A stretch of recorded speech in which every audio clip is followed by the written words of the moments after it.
Well, that was fun.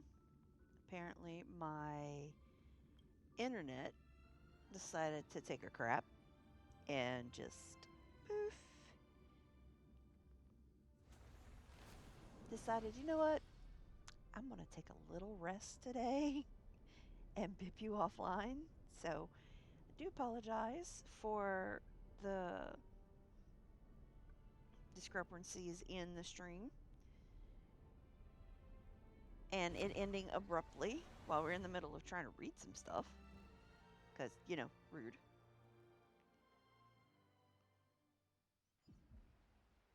All right.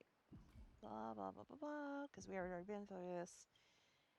All right. And we are going to pick up here where, as in the process of reading this to myself. So, hope you read fast.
Hmm.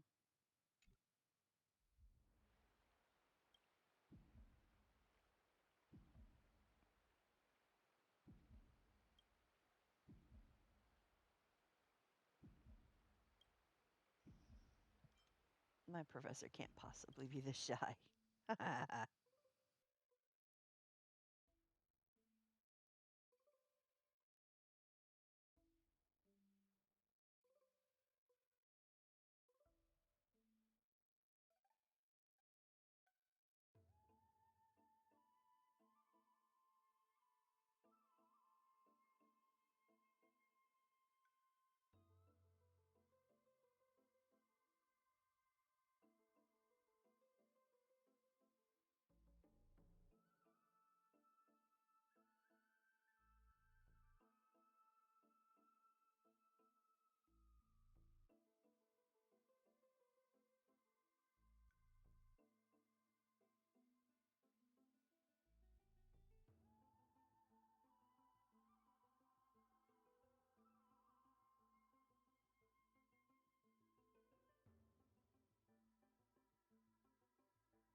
Yeah, I would wholeheartedly agree with that one.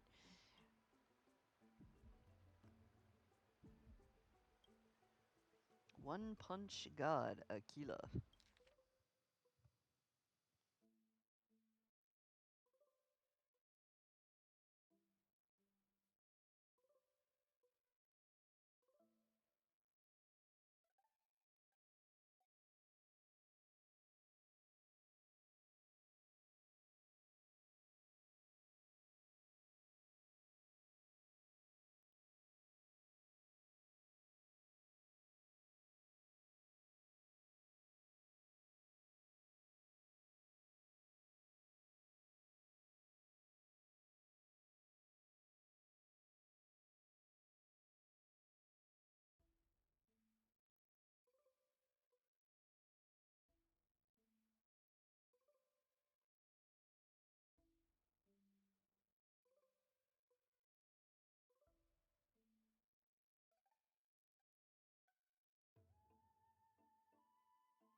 wonder what Finan and Mem are reading. Let's take a closer look.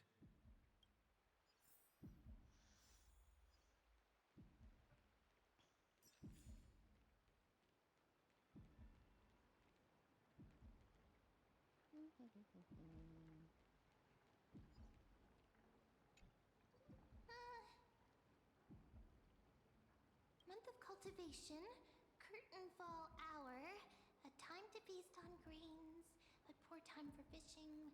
Oh, but then again, are there even any spots left to fish in Amphorius these days? What are you looking at? Ah, you scared me! We're the only ones here, Mem. Bursting into someone's world like that can really catch them off guard. Well, no more jokes. There's nothing here. I'll go look elsewhere. Something's odd about Mem. What are they flipping through?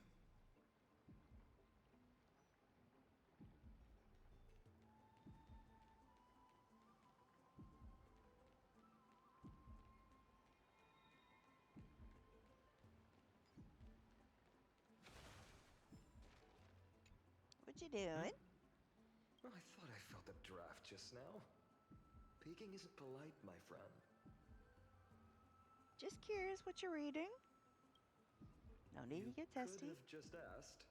There's nothing embarrassing about it. Here, look, I'm reading this. Antiques Appraisal. How to Make a Fortune. I didn't know you were into this. You didn't know? After all this time we've known each other. That pains me. I've spent a lot of time pondering how Aglaia became such an effective leader. Beyond the intangible qualities like personality and ethics, a major reason is her family wealth. That's the perk of growing up in a big city, isn't it? For those of us in the sticks, luck doesn't come as easily. It's 30% grind, 70% fate. Oops, I talked too much. As a leader, you need both integrity and... integrity and skill. Yeah, we know it's wealth. Oh, we all knew it. Not a well-kept secret, Finan. Especially in the American political system. Oh, these cards are so detailed and fine. Ruler, weaver, traveler, healer. But the interpretation for each card is so long. Do I have to memorize them all? Ruler fits me pretty well. What a coincidence! We meet again. Guess we're fated to be together, huh? But you must be busy, so I won't bother you for now. Hope your day, every day, is joyful. Okay, why are you being suspicious. sus? Not like their usual self. Why are you being sus, gay?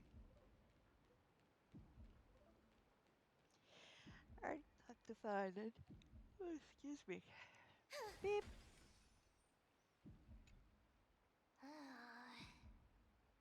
You sure are persistent. Yes. All right. I'm totally helpless against your charm. What are you guys chatting about? Is this... the Amphorius Divination Compendium? Why are you here too? 'Cause I was here with you to begin with. Sorry, seeing you two chasing each other around, I suddenly found my book not that appealing anymore. Never thought Mem would be into divination. But it's not exactly a niche hobby, so why all the secrecy? I wanted to set up a surprise. Master it in secret and give you all a shock. But getting caught halfway through, it's only natural I'd feel shy. A girl's heart is more delicate than Aquila's ever-changing moods. A surprise, huh? Someone else used to tell me the same. She was really good at stargazing and divination, especially with cards. Yeah, just like the ones you're looking at. And you must be pretty familiar with all sorts of divination techniques with a friend like that. No, I know nothing about it. I've never really believed in using cards or bones to predict the future. If the good omens foretold by divination were true, my hometown, Hydes Elysiae, wouldn't have disappeared. Don't forget, we've got Lady Trina. Every other form of divination is just smoke and mirrors or cleverly rehearsed tricks compared to her flawless prophecies.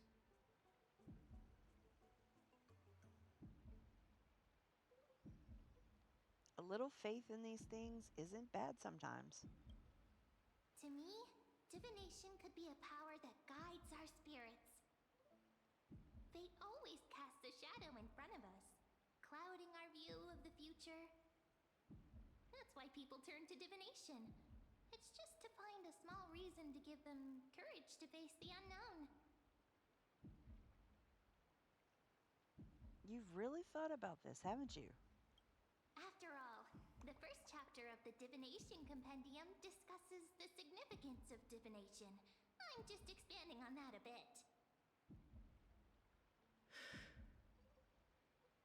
Strange. That person I knew used to say similar things.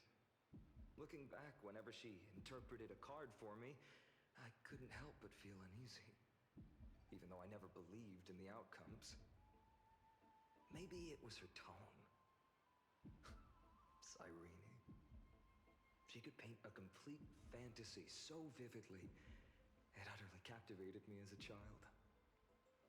Right, I still carry a card she once used. Do you want to see it? Oh, wow! It's so exquisite! I'd love to have a card like that.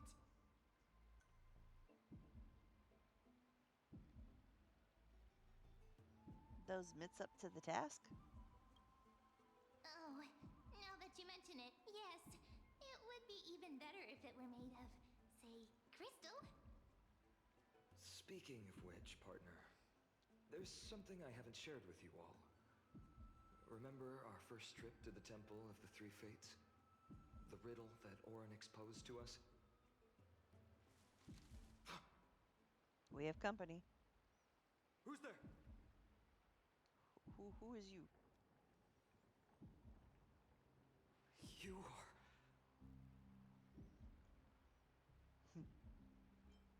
Eyes peeled, everyone. These folks are up to no good. Black clothing, masks decorated with golden blood. Are they cleaners? To directly call us by our name, it seems you, Lord Finan, have studied the forgotten history of Amphorius quite thoroughly. Who are they? Your friend seems quite interested in us. Perhaps you could explain, Lord Finan. It would be the polite thing. We can't let our esteemed guests pass away without understanding. During the Chrysos War, to combat the Chrysos heirs, several cities formed an underground assassin squad called the Cleaners. Their task was to erase anyone with golden blood from existence. Assassination, poisoning, political persecution. They would do anything to achieve their objective. Now, this historical perspective seems biased, glossing over the Chrysos heirs' abuse of divine powers and their blatant initiation of war in order to defame our predecessors. Could you disclose the name of the author behind this popular legend, Lord Finan? I'd hate for the innocent children of Akama to be tainted by such slanted narratives. You should have stayed buried in the dust of history. The Citizens' Assembly has once again legitimized the mission of the Chrysos heirs. But as for you, not one citizen would cast their vote for you. Executioners lurking in the shadows. What does it matter? We've long since stopped expecting to be understood. People have become too accustomed to peace, and they've forgotten the disasters that arose from allowing generations of the Chrysos heirs to rule. Complete nonsense. Did you really travel all the way to the Grove just to have an argument? I enjoy dealing with people as straightforward as you, Lord Finan. You've probably figured out why we've come before you. Just a handful of you here. Who do you think you're fighting? Keep your cool, partner. They've come out of the shadows, which suggests they have something up their sleeves. All right, let's hear it. What are you hiding? But watch your language and don't say anything you might regret. My shoulders might be sore and my sword a tad dull, but it's still enough to slice off your tongues.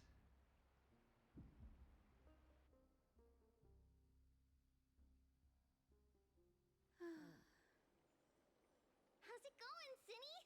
This place fits, doesn't it?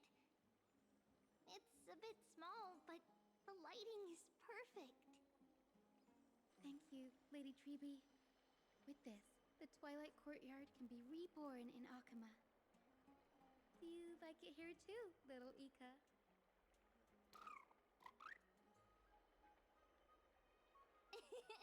It's so bright here. Maybe you should rename it? How about Luminous Courtyard? Lady Treby makes a good point. But Twilight Courtyard carries the long history of the descendants of the sky, and I'd like it to continue. Right. How does the legend go again?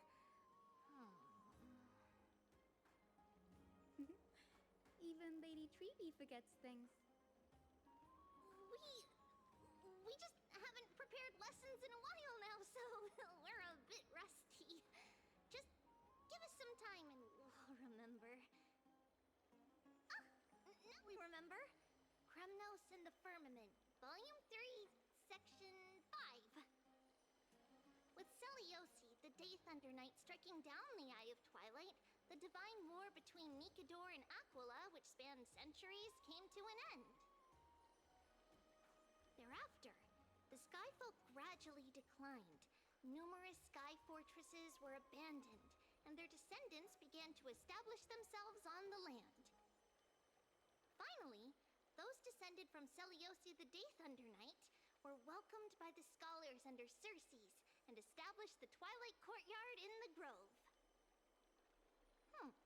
The historical records seem slightly at odds with our memories. But the details from that time have become somewhat hazy to us.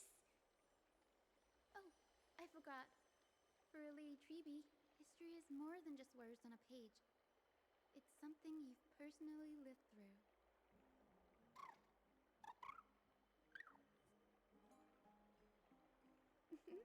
Little Ika loves listening to the stories from the legends.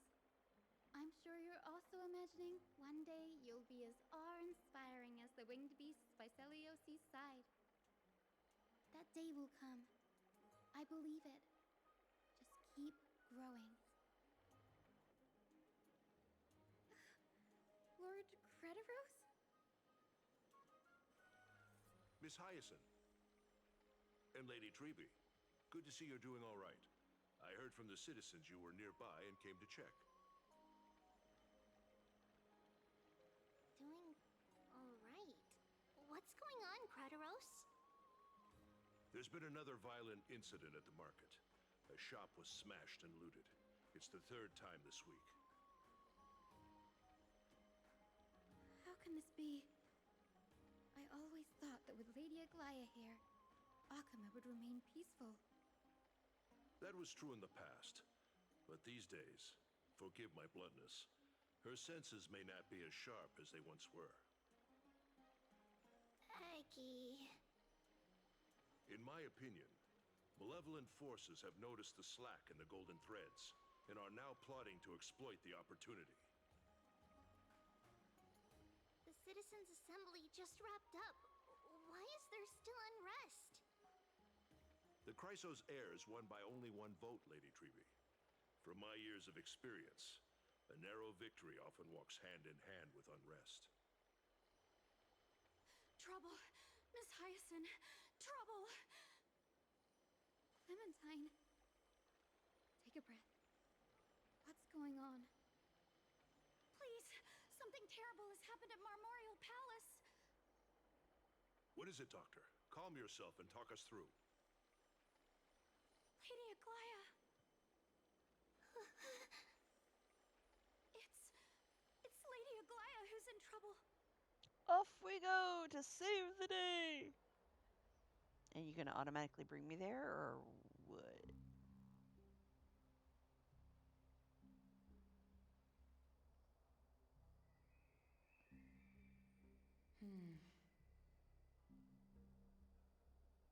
I still remember. This bath that overlooks the entire palace was built by the Council of Elders 900 years ago.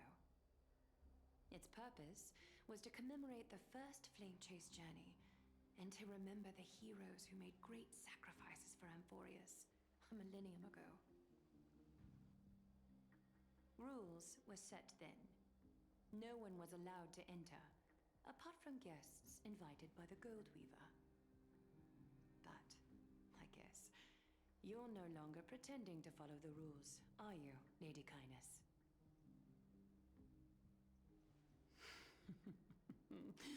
Aglaya, Aglaya. You evil bitch. You ageless witch, hiding behind a divine facade to deceive mortals. We've been far too kind with you. Kind? There's no need to use such a word to cover up your incompetence. Ho ho ho ho ho. Get her. Anaxagoras humiliated all of you before the citizens. If you still had any shred of shame, you'd throw yourselves from Dawn Cloud at the curtainfall hour to salvage the last fragments of your dignity. Demigod, why not gaze into the water's reflection and see the wretched face you wear now? These days you're not only blind, but also deaf. The cleaners were born for this moment. When all orders, rules, and laws fail to restrain you, it's time for the dagger to pass judgment. But you lost, bitch, so... If you're in such a hurry, give it a try. Going toe-to-toe with a demigod? We're not that foolish. The dagger isn't at your throat, but...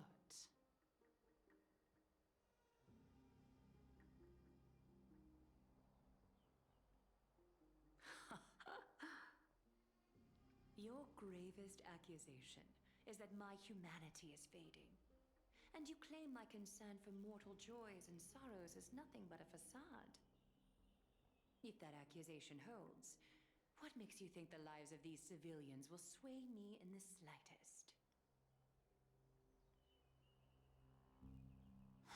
Fine. I'll gladly use a few more words to shatter that demigod facade of yours. Like I said, you're not only blind, but deaf too. Lately, your control over Akuma has weakened. You failed to notice the thefts we arranged in the market, nor did you catch wind of the meetings happening in the Dromus workshop. Plots are unfolding right under your nose, yet you remain indifferent. Humanity? Fading? Aglaya, why not use your precious golden thread to peer into my thoughts? See if the gift we've so meticulously prepared for you can move that cold demigod heart of yours.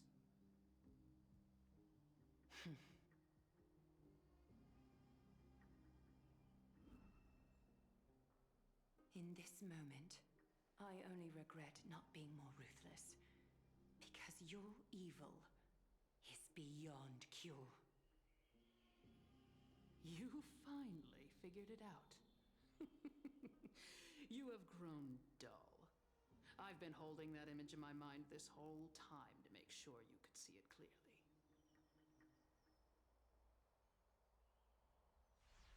I want you to have this knucklebone talisman, Big Sis.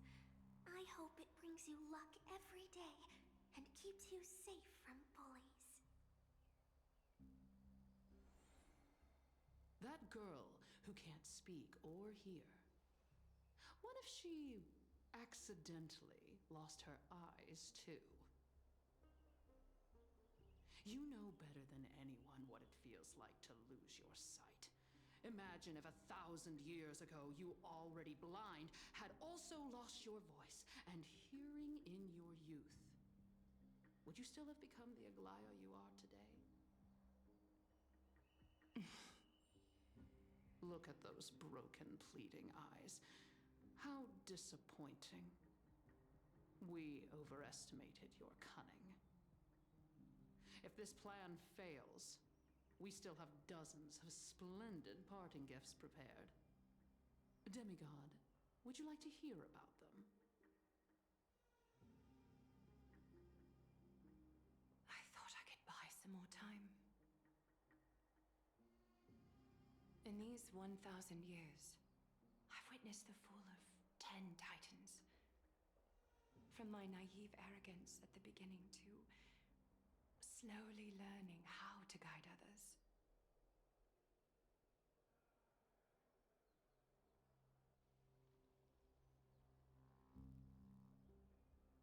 Now, it's time to let go. I should be grateful. Grateful that I've reached this moment. To let my departure become a path for others to follow.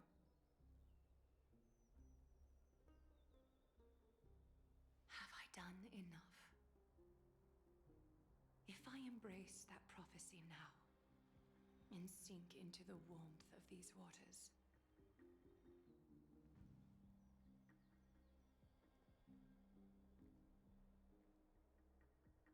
will the wandering wind stop to mourn me? Cyphra.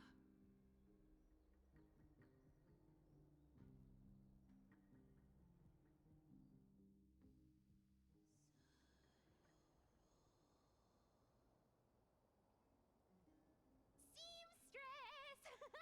I've come as promised. Look Oh, at this she's box full of gold and silver adorable. treasures. I bet there's stuff here you've never seen. Come on. As we agreed, I want to buy the most valuable clothes you have. Little thief! You've got some nerve, barging into my shop dressed in those tattered rags. What have you brought? Let me see. Here, take a look. Only the finest goods. See the sapphire? It's even more blue than Fagusa's eyes. Such exquisite luster. I've only seen an ocean's tear of this quality in my mother's treasury. Wait. You've seen one before. And here I thought I'd leave you speechless. What a letdown. It's just an old memory. My family estate all burned to ashes long ago. This workshop is what I built from scratch. Wow. A daughter rebuilding her family business. How admirable. Enough with the jokes. At least you did get to enjoy those luxuries. Mind your manners, Kitty. Tell me, Cyphra, where did you come from? And how did you acquire these treasures? I won them fair and square in a bet. What? Do you doubt me? Speak up, seamstress. Give me a straight answer. Do you want these or not? Strange. You're clearly lying to my face. But my golden thread doesn't tremble at all. That's because I'm not lying. I've been telling the truth from the start. Is that so? The scars and the mud stains on your face tell another story.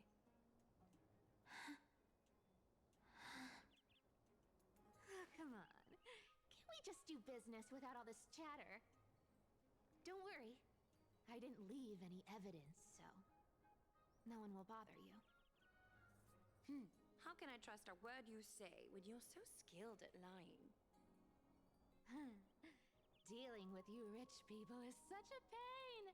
Always wasting my time. Fine, if you don't want it. There are plenty of others who do. Hold on. Your treasure? I'll accept it. But these alone aren't enough to purchase the Gold Weaver's finest clothes. That said, I do have something that would suit you perfectly. Oh. What do you have in mind? Look. Come a bit closer. Oh, it's shimmering gold. Absolutely stunning. These golden boots are the Gold Weaver's greatest treasures. Though not as valuable as the most precious gowns, they hold a magical power. Legend has it that Zagreus blessed these boots, allowing anyone who wears them to move swiftly and silently. Put them on, Cyphra. Then don't get caught again. A face as lovely as yours deserves better protection.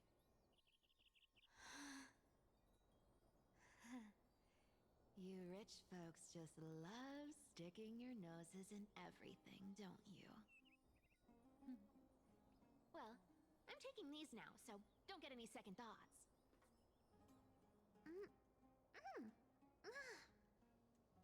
What's wrong? Do you have a smaller size? These are way too big for me. Well, I suppose you'll have to grow into them.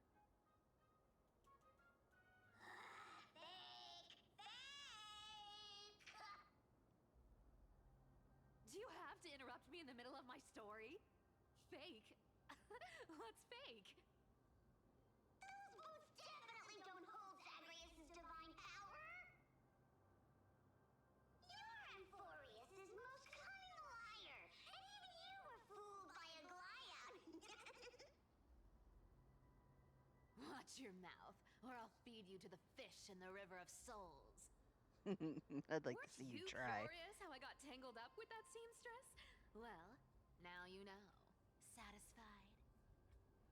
I didn't expect such a simple story.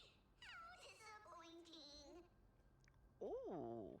But, boss lady, there's a chance Aglaya wasn't trying to trick you? You're defending her. Oh yeah. No. I just think the story's so moving, it'd be a shame to ruin it with a lie. If I could cry, I'd be in tears right now. Good thing you've still got a sharp tongue, or you'd have been stuck guarding someone's front door ages ago. Enough chit-chat. Let's take a look at this place. The city of Styxia.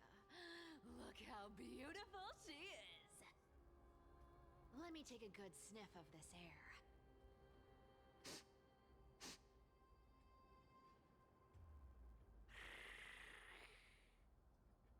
This air. That was such a filled with the sketchy scent of treasure everywhere.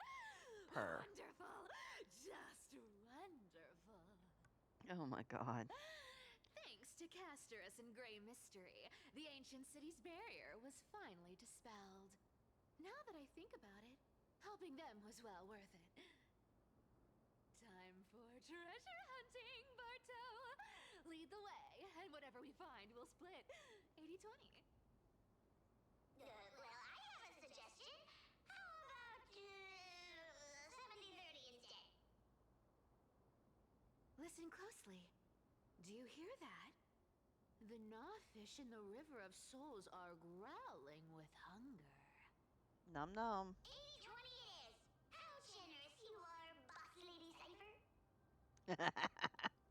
Anyway, what's with all this water? It's damp, cold, and miserable here. I hate it.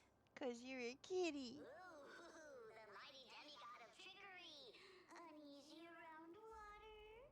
'Cause You Kitty. wouldn't understand. The people of Dolos are talented in many ways. Just, not in swimming. kitty. Why don't we have a race? Long distance, sprint, or laps? Take your pick. What's got you so worked up? Relax, relax. Who would have thought the fearless Lady Cypher was afraid of water? Hello, kitty. Cats hate getting wet. What's Thank so hard you. to understand about that? Thank you. Now, hurry up and figure out a way across, or I might have to reconsider our split. Don't rush me. Let me take a look around. Got it. Let's use that thing. Come on, follow me, boss lady. Not a good imitation. I'll play along.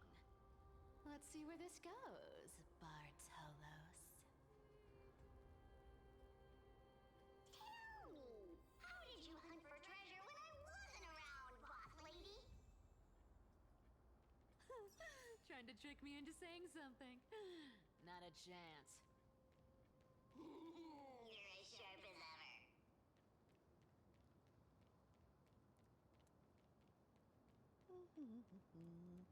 Time to go. Ooh, interesting. Very interesting. Was this device designed by priests of Ornyx? Do you think you can handle it? Don't underestimate me, boss. Just find a cozy dry corner and wait for me.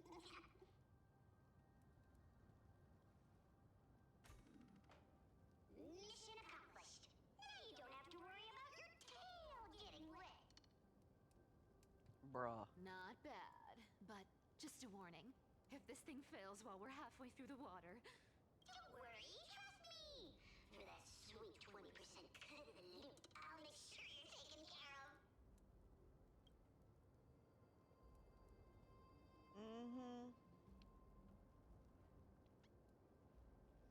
I'm backtracking just for a moment to make sure I'm not missing anything. Because, you know, that's possible. Da-da-da-da-da. Okay.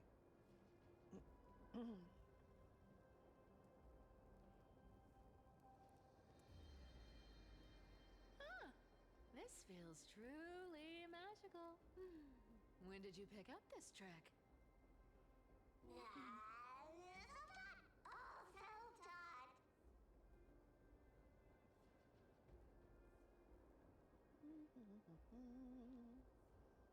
Bucked on the stutters. Well, we've already all done this, so... Okay, I could go that way, but I'm not going to go that way. I'm going to go this way.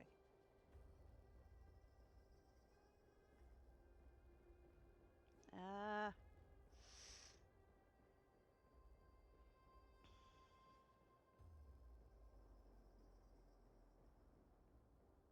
We're here.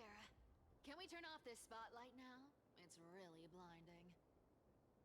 No problem. Just use the device over there to shut it off.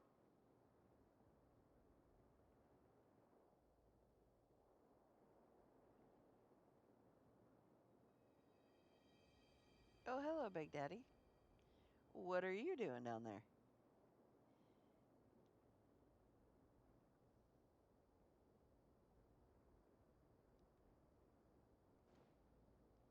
Meow.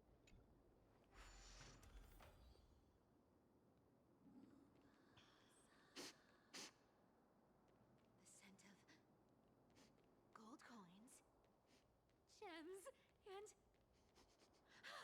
fine leather. It's so refreshing. The treasures in this ancient city are all floating back. Slow down, boss. Your legs are long and mine are short.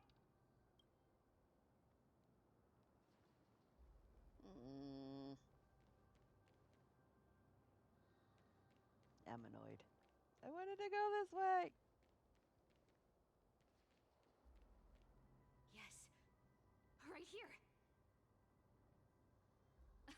What are you waiting for? Start digging. Roger that. Watch me.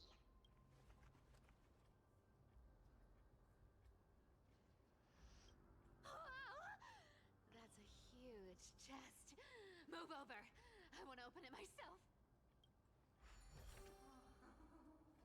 Wow, wow. A massive haul. Unbelievable. It's hard to imagine the kind of luxurious life the people of Styxia once led. As expected for a realm of Fagusa's disciples. This entire chest is filled with ornaments made from ocean's tears. Here, take this. See if it suits you. Ooh, thanks for the gift, boss. Much appreciated. Look at the clarity of this purple crystal. It matches my skin tone perfectly. Oh, safer, safer. You truly have the most refined taste of all the thieves in Emporius.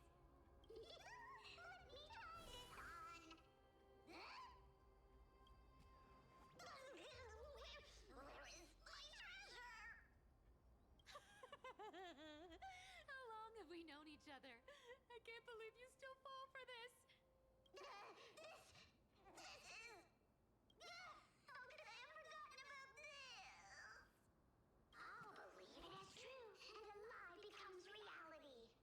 What a convenient ability. The demigod of trickery's divine gift. Far more practical than any golden thread or teleporter. All right, enough fooling around. Here's the real thing. Lead the way.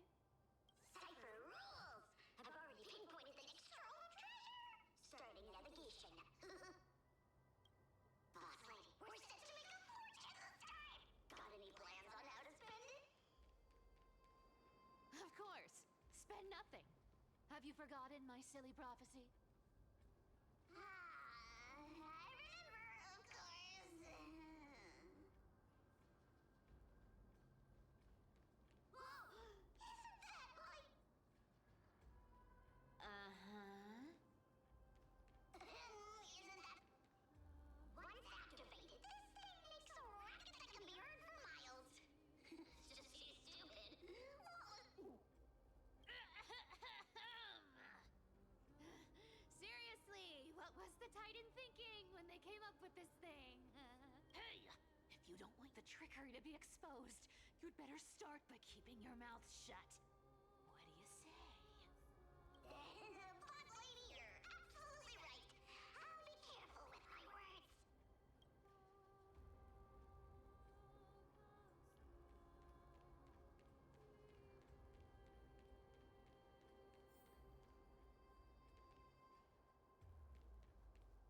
Here we go round the river of souls. Doodah. Doodah. Thief goes, spirit thief goes. Doodah.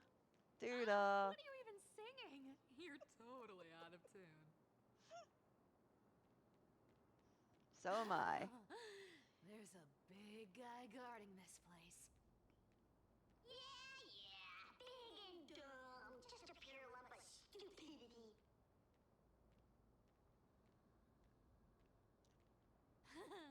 Look at its face. Oh my, how could something be so ugly? Yeah, so ugly. Ugly enough to make even me, a little imp without a digestive system, feel nauseous. If that ugly brute messes up my face, even the stoic Talantin might end up shedding a tear.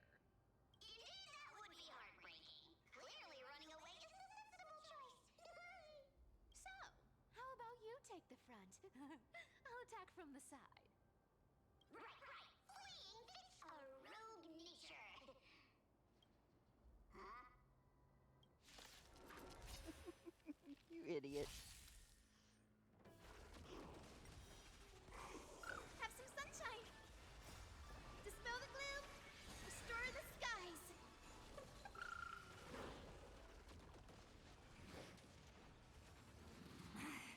Rise and shine. Treat our Park us nicely. Night falls. Shh. Good night. Mountains roar, dragons rise! Till we meet again.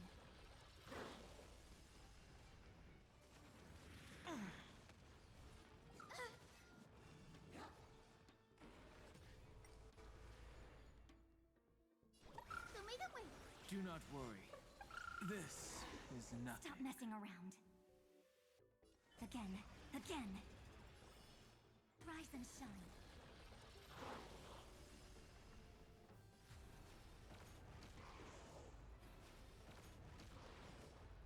Yeah, computers don't wind up getting me killed one day.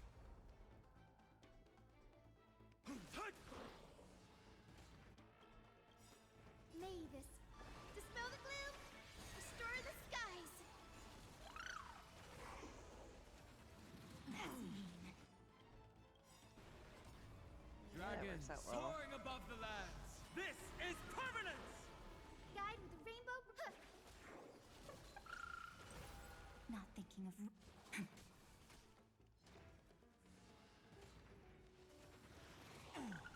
The future is bright.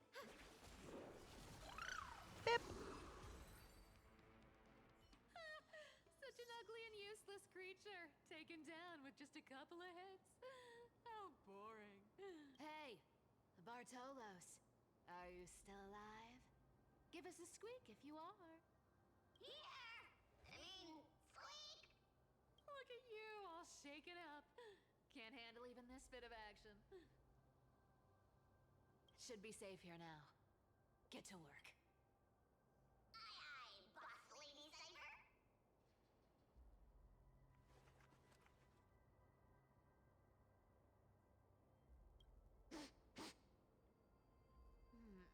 It doesn't smell like anything valuable this time. Since we've already dug it up, let's open it and see. Huh. Is this? More reading. Yet again. Not going to read it to you. It's long. Read it yourself.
I've never seen or heard of anyone from Styxia and Akama. At least Stolos still has me left.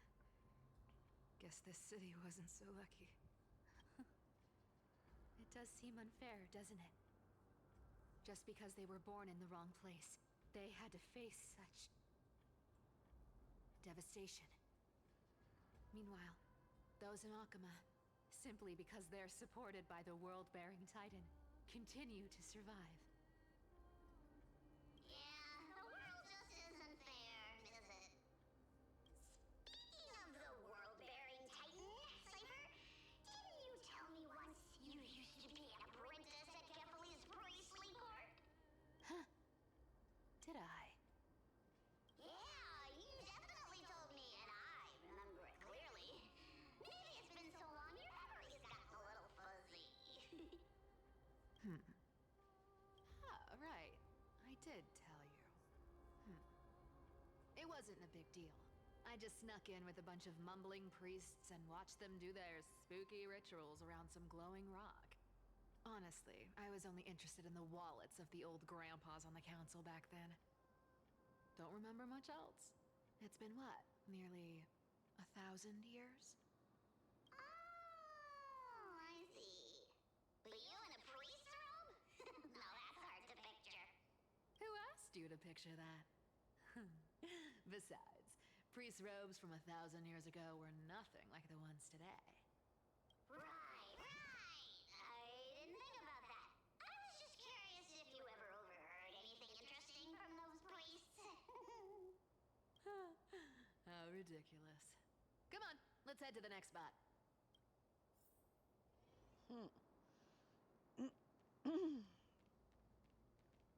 Where did this roadblock come from? Ugh, this is so annoying. The treasure is right in front of us. Oh dear, we're stuck here. But I have a plan. Should we call on that big, noisy, cumbersome hand of Xanrith? Never thought that thing would actually come in handy. All right. Do you want to handle it? Leave it to me, boss. I don't need a controller. After all, you know.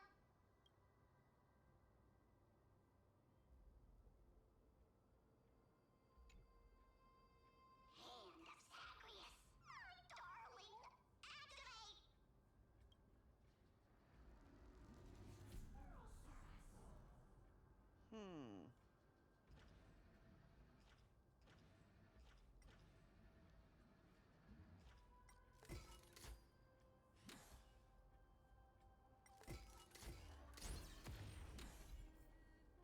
Looks like a charm. Not bad. However, I still don't see how this ties into trickery. Let's go to the next trove! Hey, slow down! That question you asked me earlier. I think I just remembered something. What? What did I ask? You know, that question. The one you specifically asked me. Right after we dug up the second chest. Forgive me, boss lady, but have you been under a lot of stress lately? I didn't ask anything. You must have imagined it. Oh. Is that so? Maybe you're right. I have been a little on edge lately. I need to relax. All right, let's move on to the next treasure trove. Treasure, let's go!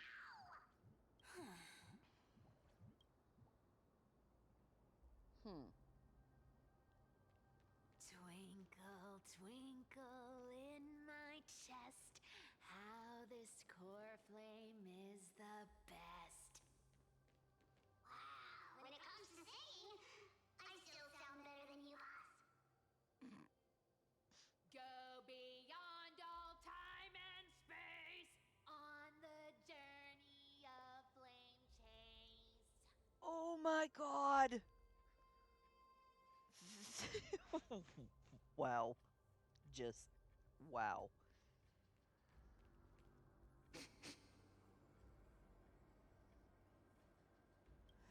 This scent feels like something incredible is buried here. Incredible indeed.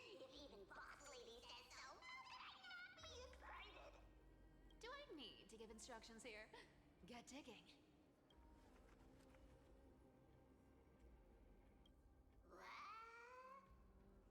Oh, isn't this a golden scapegoat?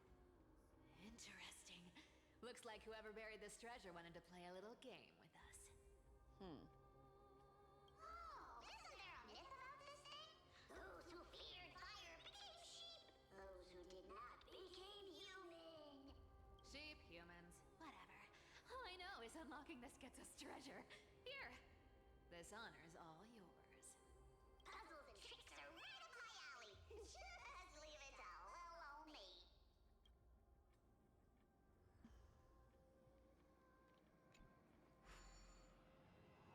I hope this one is easy, because I'm not that great at these. Oh, good. Apparently, I am an idiot.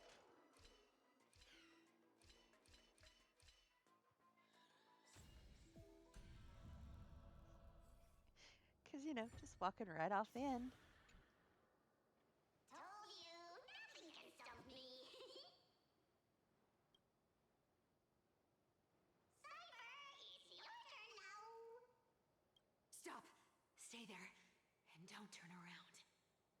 Huh? What do you mean? I told you. Don't move.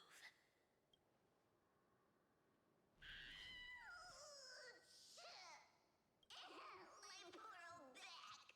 What are you doing? Shh, quiet. Don't say anything unnecessary. That seamstress. She's listening. What?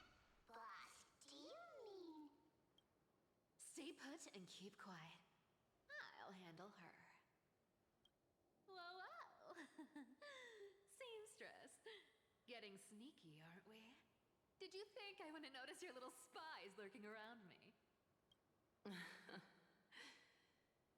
As time passes, I find myself leaning more and more on blind luck. With only the power of this little nymph, naturally I couldn't slip past your sharp eyes, Cyphera.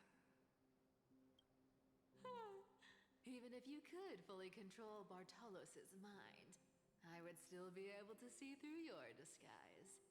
Aglaya. You've gone to such lengths to spy on my every move. What exactly are you after? I've told you before, you don't need me to succeed. Why don't you just let this go? I already made an exception and got involved with Castorus and Grey Mystery. Asking for more now. Isn't that pushing your luck a bit too far? I'm sorry, Cyphera. I've plotted and schemed my whole life. But I never could have predicted our relationship would end up like this. I've spent centuries trying to figure out where I went wrong, replaying every moment over and over. But you've never given me a chance to explain myself face to face.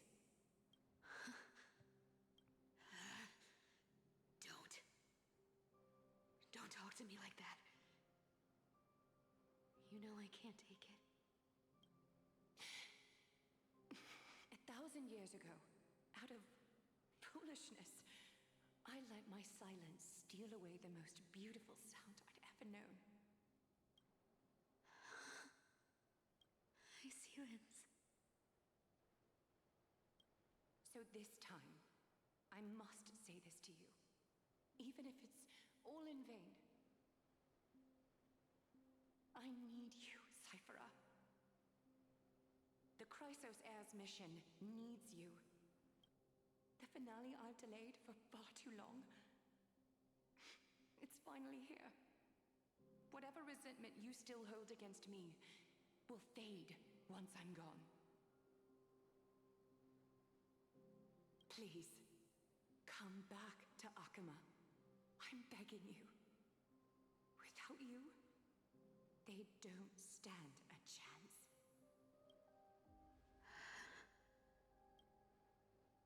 think about it, seamstress. But stop watching me. Unless you want to lose me for good. Don't worry. As much as I'd love to hear your voice again, to see your face, it seems that chance will never come. Goodbye, Cyphera.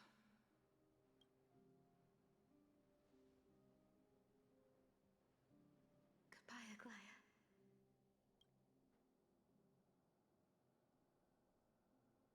Ah, what a shame. I thought there'd be some real treasure under that goat's head. Turns out, everything in that chest was soaked in water from the River of Souls. Nothing valuable left. Those relics were once priceless. But time has eroded away all that they once were. Aw, hearing that from you makes it sound so sad. Wait, why am I getting all sentimental? I haven't even processed what just happened. That horrible woman. When did she... Oh! If you see her, let her know this. As demigods, we can't avoid our duties forever. Could it have been back then when... Do you remember now? Looks like you don't need me to jog your memory.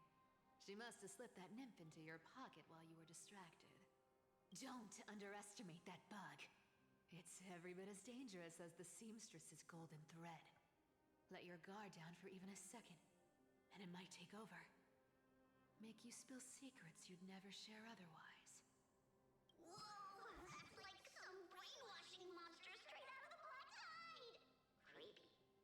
Boss, how did you realize something was wrong? I'm curious. What exactly did that nymph make me say? Huh.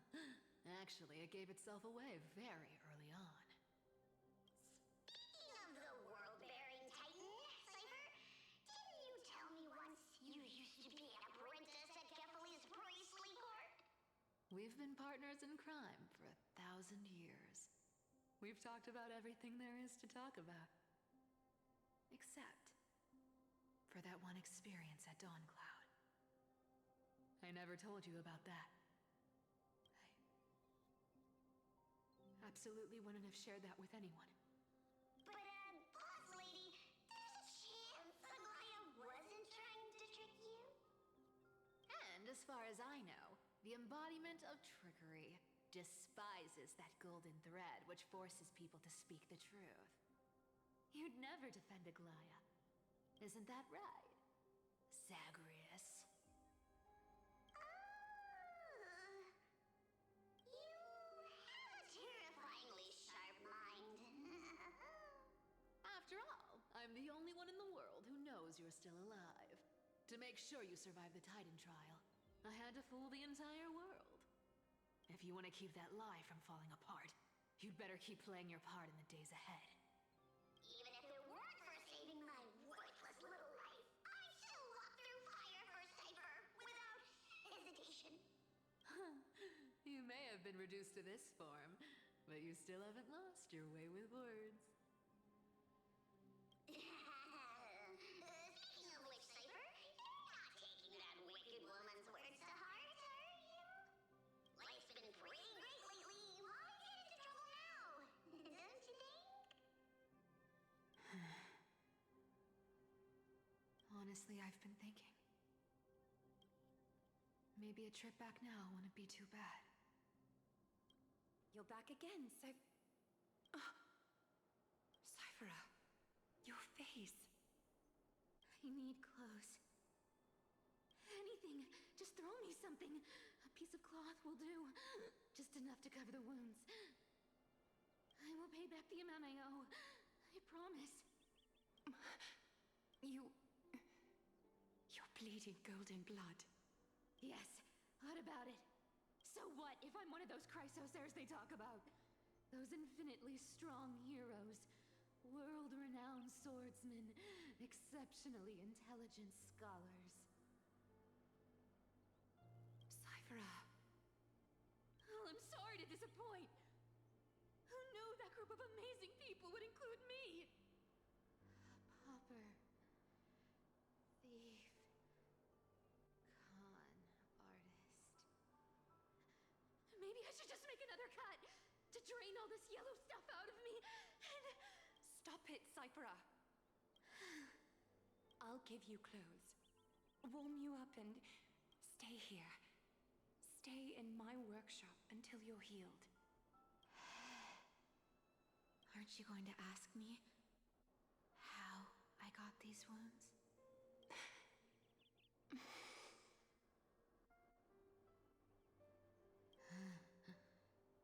Right.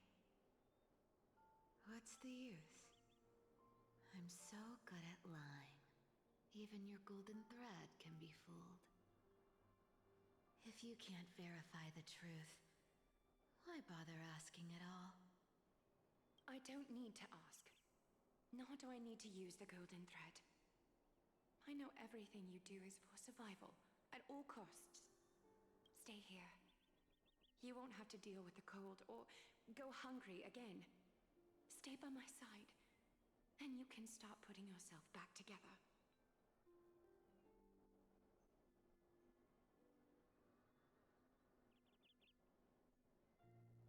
Aren't you worried I'll ruin this place's reputation? Or that I might sneak off with your precious clothes and sell them? I wouldn't have invited you if I were worried about those things. You're weird, seamstress. You know, they say a child who often lies remains a liar for life. I've tried not to become a liar, but honestly, it's just too hard. I'm close to giving up. What makes you think I won't disappoint you? Because I can feel it. Not with the power of a demigod, but with the heart that beats in my chest. You love this place. That's why you keep coming by, but also why you hesitate to stay longer. You worry you'll tarnish the Gold Weaver name.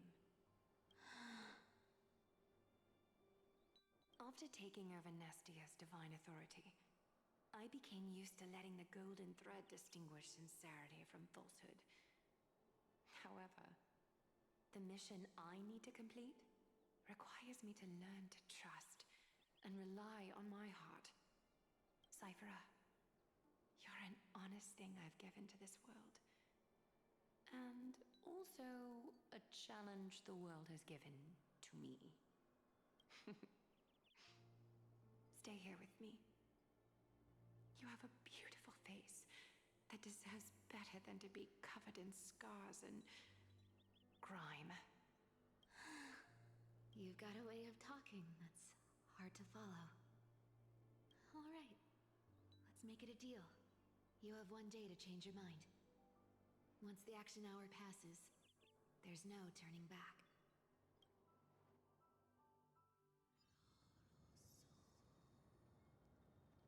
These folks in black are not responding to provocations, nor do they seem intent on fighting. What exactly are they waiting for? Pressure. Fear. Planting seeds of anxiety. It seems this is the strategy they've chosen. An organization that sees it as their mission to eradicate the Chrysos heirs. I've read some chilling accounts. Stories of the Cleaners using alchemical arts to implant fragments of memories into their successors, ensuring both identity and hatred live on. Alchemical arts, you say? From what I know, these stories are true. The kindness we know today, strictly speaking, is the 27th kindness. Objectively, the rise of the Cleaners was both inevitable and necessary. Yet their ruthless and twisted methods earned them nothing but disdain and condemnation from history. And still they endure. An organization persisting through time, now working tirelessly to obstruct the flame chase. Are they truly so terrified of the Aranova the Chrysos heirs strive for? Even in these crumbling end times, there are always those who find ways to profit from the chaos. To ask the vested interests to abandon their status, wealth, and ambitions in this world for a distant ideal may be no easier than creating a miracle. I wonder where he is now. If they're targeting me, he definitely won't escape their notice either. I hope all is well. Is that Lord Krateros? There you are, Lord Donghung. We couldn't reach you on the teleslate, so the Holy City Guard almost assumed you two had met some terrible fate. You pests crawling in the shadows, back off. Your plot ends here. You've played your hand. Run while you still can. It might be your only chance to survive. Stay away from Akama forever. If you set foot there again, the fury of its people will tear you apart. Because Aglaya is dead, and in the eyes of the Holy City citizens, her blood is on your hands.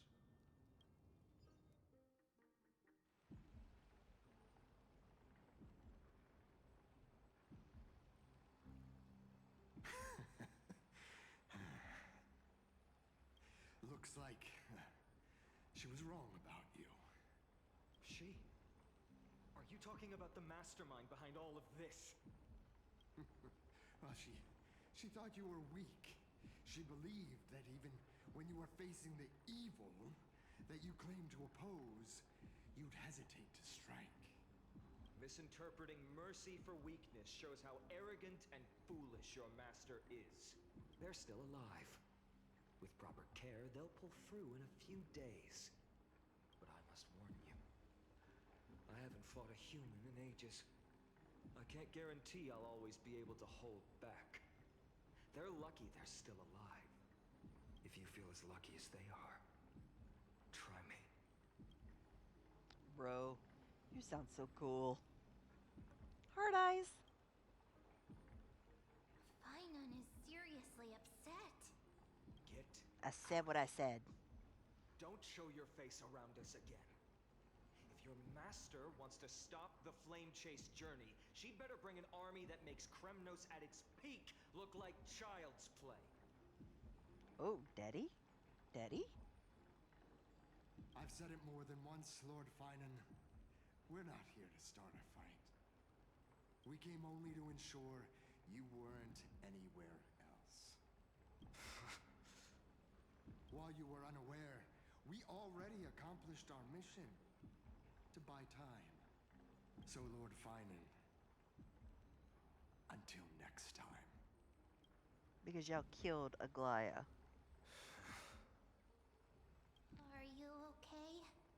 I'm fine. Anyone who uses innocent lives as bargaining chips has gone too far. They were after the Chrysos heirs. I guess the opposition within the Council of Elders is still desperately fighting to obstruct the flame chase.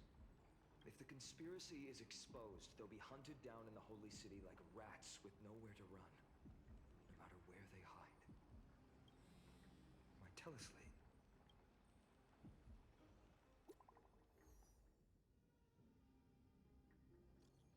Okay, so we are going to pause here for a moment because I have been at this for about an hour or so, and I'm going to take a small little break, and I will be right back.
right. Thank you for your patience.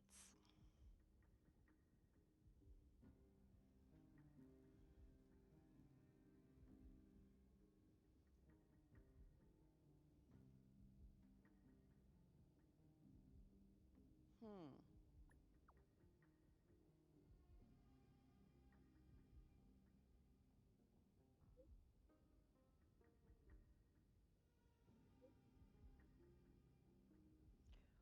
Holy crap.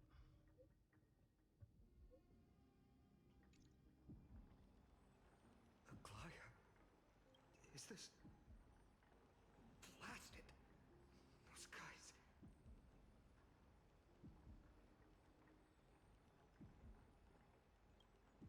I've heard from more than one person it doesn't seem like a joke. Stay calm. This could just be one of her schemes. I won't believe it until I see it for myself. Fainan.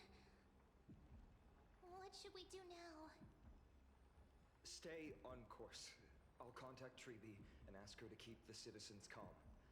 We'll hurry back to Akima as fast as possible and assess the situation in the city. If we run into any enemies along the way, I won't be merciful this time.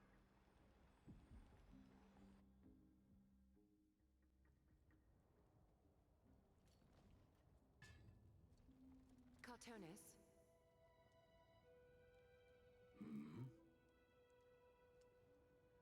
Ah, you're forging a sword for Fainan, aren't you?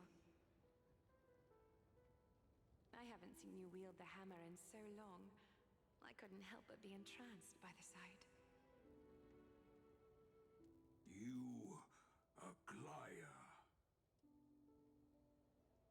In this form, you come to me. It means... That's right. At this moment, my physical form is already shattered. My journey as a human in this world has come to an end. It's time to fulfill our pact. Of course. The pact I haven't forgotten. The thing I entrusted to you, do you still have it? Far too plain this vessel is. Not worthy of you. Do you still insist? I insist. Over the past 1,000 years, every piece of fabric I've worked with has been tainted by my cold divinity. It's made me hate their colors, texture, and scent. This ornament stands apart. It was a gift from a child. She was pure and kind. I often wished my childhood could have been like hers.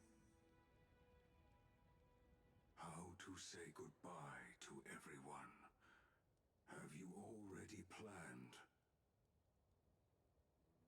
I'm afraid there's no such detailed plan at this time. I deeply regret not being able to say farewell to them, one by one. The moment has come. My departure will give them one less thing to worry about. This parting gift should help ease the regret of such a sudden goodbye.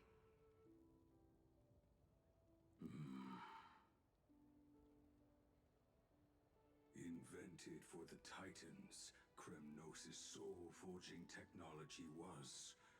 Though divinity it retains, filtered out, the remnants of humanity will be.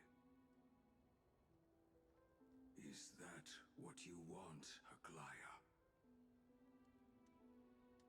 You've confirmed this with me repeatedly. Yes, Cartonis.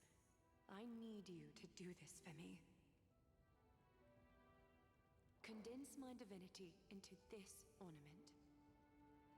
It might still be useful in the future to help them complete their mission. Selfless until the end. Envy that child There's no need to. Already lived a grand life your humanity has. Your praise puts my heart at ease, Grand Craftsman. Now, please, take me through the last tempering that fate has to offer.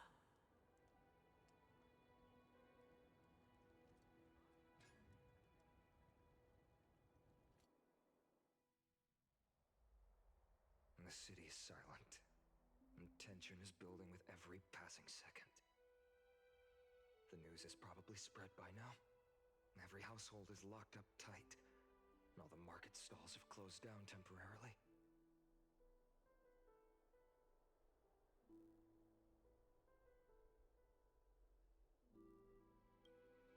I can't imagine how she could have been taken down by a handful of assassins.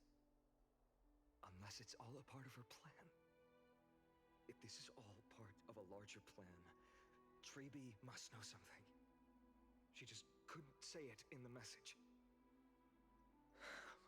Let's go find her.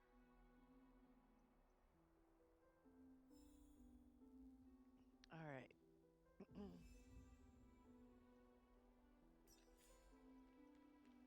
Thank you for being patient.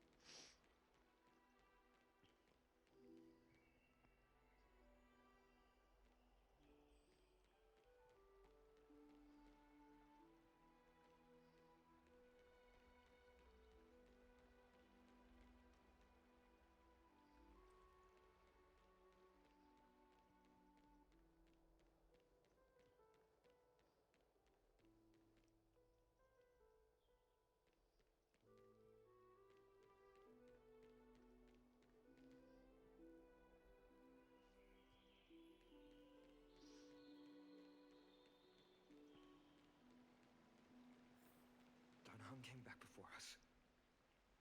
Well, maybe he's heard something. You're back. How's everything? No injuries, I hope?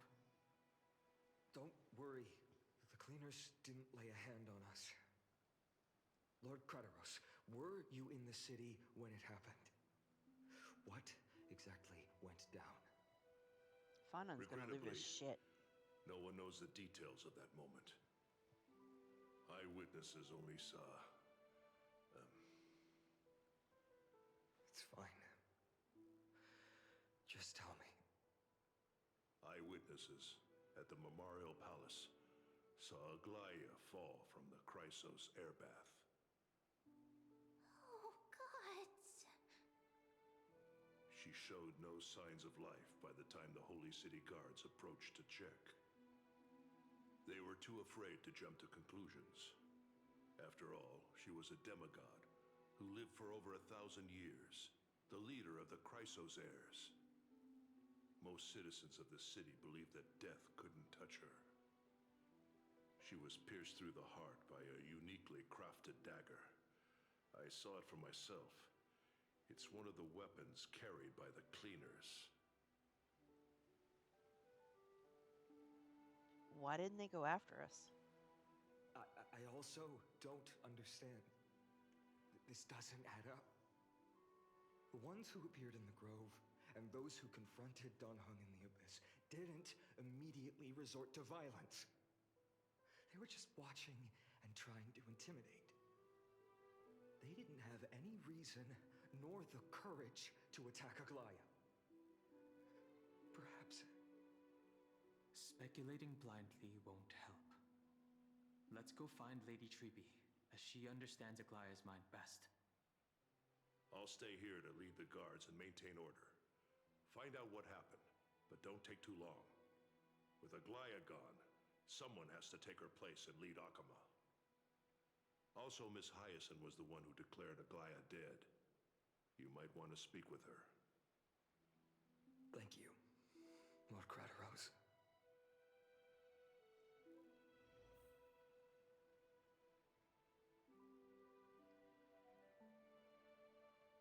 I'll stay here to lead the guards and maintain order. Find out what happened, But don't take too long. With Aglaya gone, someone has to take her place and lead Akama. Also, Miss Hyacinth was the one who declared Aglaya dead. You might want to speak with her. We are headed that way. The baths are empty. No citizen feels like bathing after hearing such terrible news.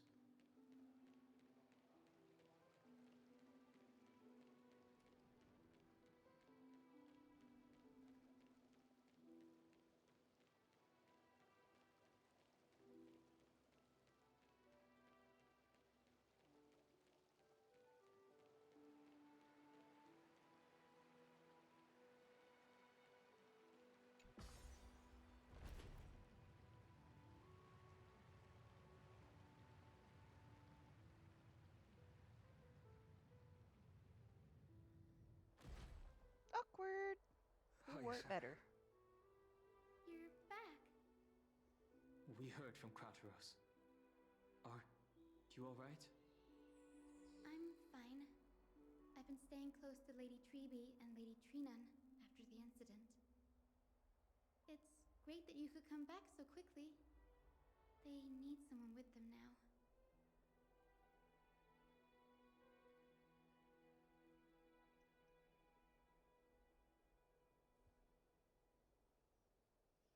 How are the two of them holding up? Not well. After all, we witnessed Lady Aglaya's last moments. I tried to treat her immediately, but even the sky's blessings. Declaring her death was the hardest thing I've ever had to do as a doctor.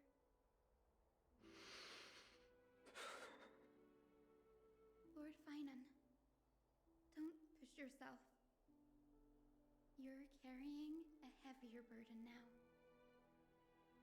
Please, don't fall. It's fine. I can handle it. What I've lost is a mentor and a comrade in arms. But for Treeby and Trinan, they've lost a 1,000-year-old bond. Like they're losing a part of their lives. You should rest, Hyacinth. You've been awake for a long time, haven't you? We'll handle things from here. Okay. See you later, everyone. Next,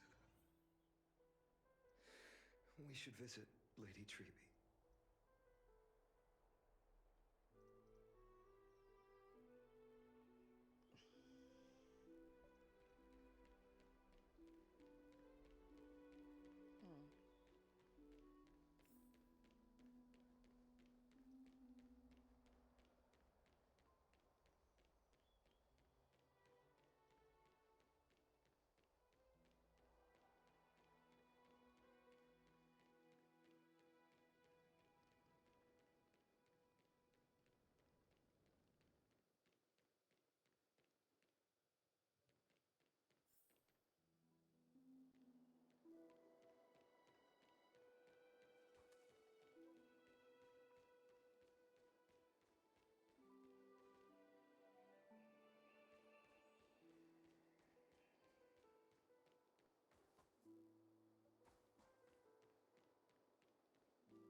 Snowy. Little Gray. You're back. Lady Treeby, Snowy, don't. Please don't apologize to us. You went to the grove to prepare yourself for the threats to Akama. You didn't do anything wrong, so don't be hard on yourself. We were always by Aggie's side throughout this long journey, so we understood her thoughts better than anyone. She knew she wouldn't see the end of the Flame Chase journey, yet she gave everything without hesitation. the future of everyone.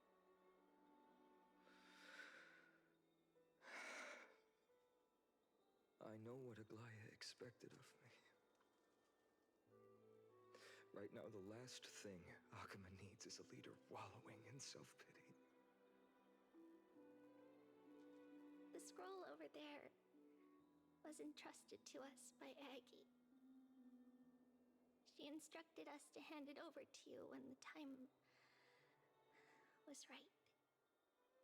I think now's the right time.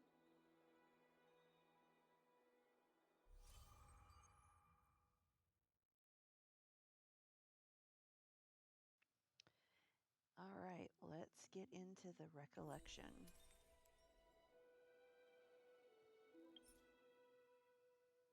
Oh, no, wait, I don't want to quit completely. Review the memory memorand. Oh, okay. Never mind. Let's go over here.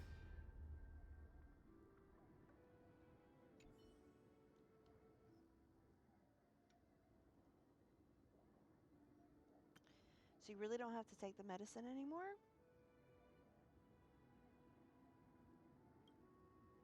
No, teacher. Medicine can only steady my flesh, but it cannot stop the decay of my soul. I've already borrowed too much time from this world, and now the time is up. Now is the best time for my exit. Please don't cry on my account, teacher. I have a final selfish request. Can you lend me an ear? Aggie. Go ahead. We will definitely fulfill it for you. I wish for my death to be quiet and gentle. I hope that my lifeless body will not be exposed to the eyes of the public. Teacher, I've faced too many changes in my lifetime, but in the pursuit of one thing alone, I've remained unchanged for 1,000 years. It's beauty, isn't it? Huh? That's right, teacher. Beauty. Aggie, do you think Snowy is ready? 1,000 years ago, when I took up the core flame of Monesta, do you think I was ready then, teacher? Born into this era, we had no choice but to grow amidst the raging waves, not set sail after everything was prepared. Phainon, he will understand. He will grasp the duty I've left to him. He's mature enough now, no longer blinded by anger or hatred.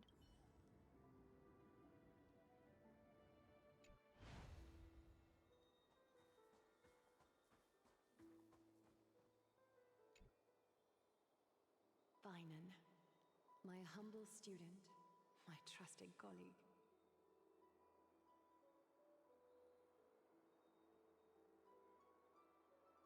As I write this, you are locked in a battle of words with the Council of Elders, fighting for the survival of the flame-chased journey on a battlefield where the smoke of war is invisible.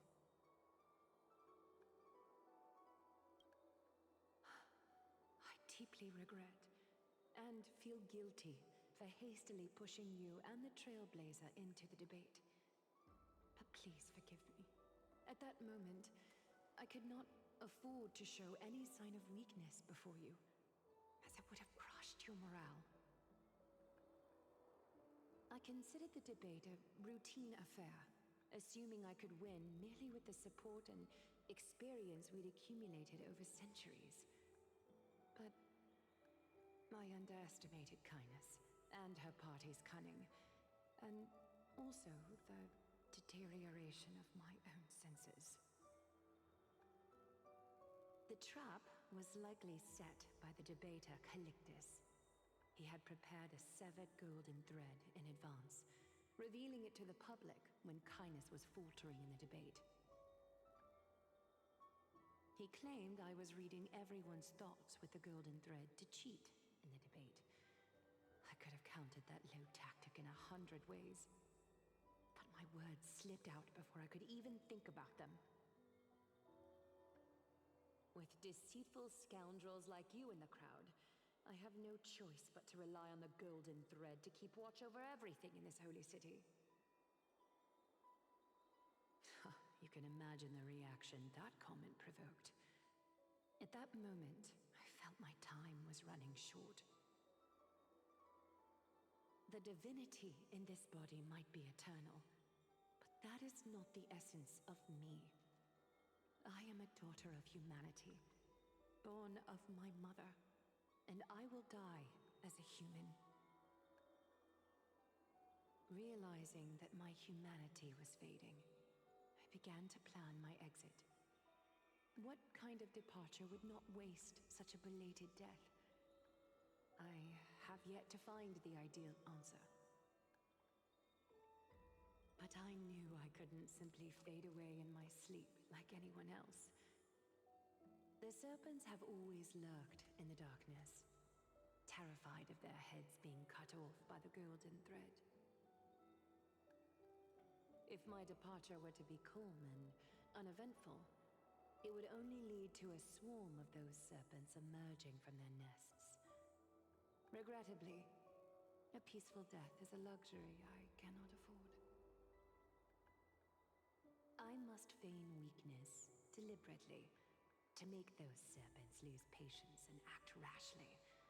Just as they think they've struck and sunk their fangs into my heels, that's when I'll strike back, igniting the final blaze to burn away the threats hidden in the shadows. The blaze soaring into the sky might sow fear and confusion, but I have no worries about people losing their way. After all, Alchema still has you to guide them, Finan. You're not perfect, Finan. I've witnessed your confusion, recklessness, and deep sensitivity, dawn after dawn. The heavy burdens of your past have always weighed you down, inflicting deep pain. Yet, in your way, you are perfect. You embrace everyone's imperfections, always ready to find the precious qualities hidden beneath their rough exteriors. Unconditionally. That might be what sets our Sky Father Kefili apart from other deities. They recognize the imperfections in their creations, yet still choose to shine their light on them, offering protection with unconditional love.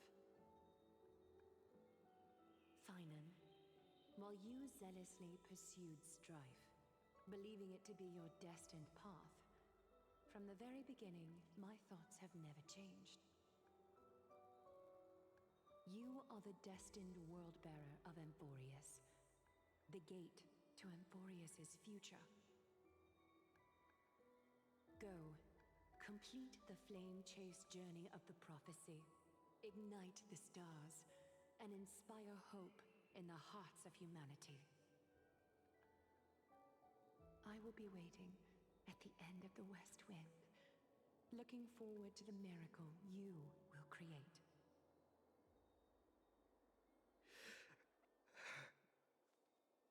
Aglaya, how could I possibly be worthy of the burning torch you've passed into my hands?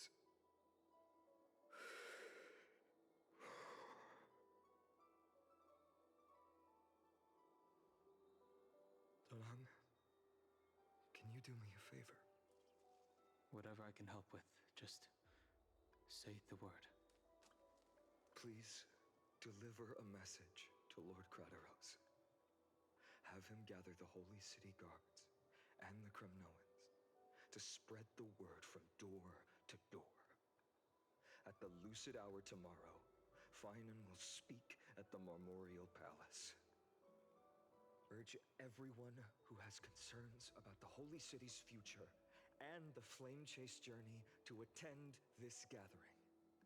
Tell them Aglaya has left Amphorius the seeds of hope. Understood. Thank you. It's been a harrowing day for everyone. Please make sure to rest well and collect your thoughts. I need to prepare.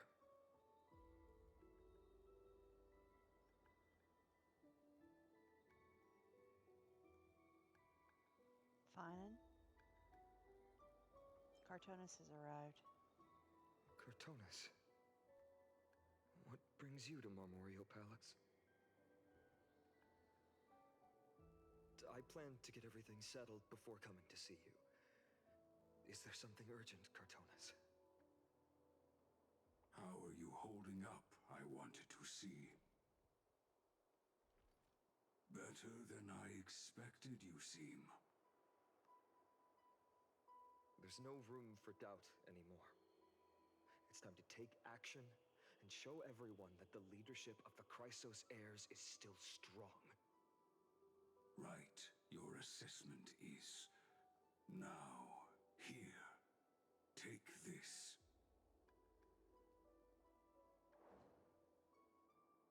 Is this it? You've completed it. Dawnmaker. The name I've chosen for it. Before dawn, prepare for battle. For tomorrow, wield your sword. Befits your stature, it does. Chrysos heir. Dawnmaker. Unbelievable. You've never seen that black-clad sword master. Yet you've recreated this so precisely, just from what I described. Precise your description. Imbued it with the power of dawn I already have. Guided by your will, gleam with golden flames, its blade will. Wield it, may triumph always be yours. Thank you, Cartonis. I will use this sword to protect the beings of Amphorius. Another thing there is.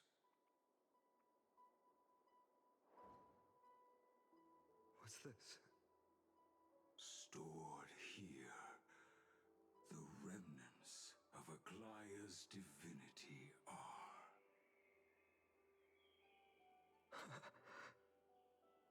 This was her commission. Her death she had long foreseen. Can she still hear us? It's difficult to confirm. About divinity, we know very little. In this way, she wanted to be with you. Always. I understand. Let me keep it. With this, we'll have another constant companion by my side. May this world never have need for a deliverer. Someone told me long ago. But when the world dashed her hopes and fell into disarray,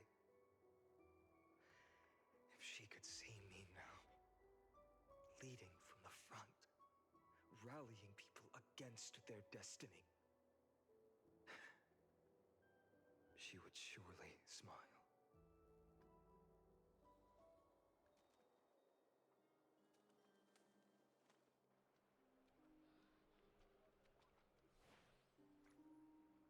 How will the Holy City continue without Lady Goldweaver? Look! Lord Finan is here.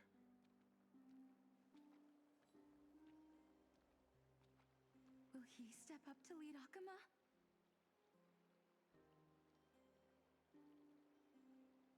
Not long ago, I spoke at the Citizens' Assembly at Dawncloud. I wrestled with every word, searching for the right ones to rally support and keep the Chrysos heirs' flame chase alive.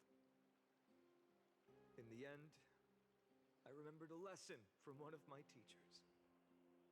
In battles where words are weapons, outrage and blind passion often overpower reason. I followed his strategy. I painted my opponents as nothing more than pests, tore apart their character, and laid out their crimes. The strategy worked. I secured enough votes to achieve my goal, but afterward, there wasn't even a flicker of joy. I realized that apparent victory masked a deeper failure. In my pursuit of success, I fueled division and strayed far from my very purpose that led me to the Flame Chase journey.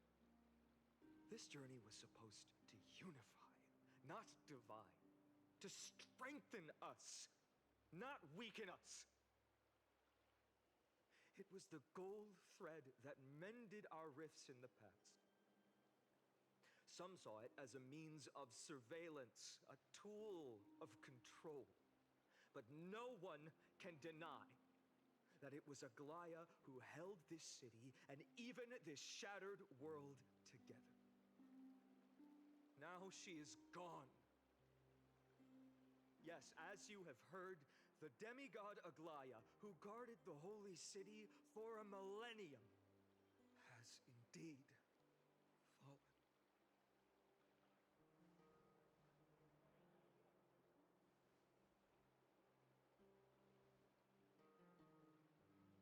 Who murdered Lady Goldweaver?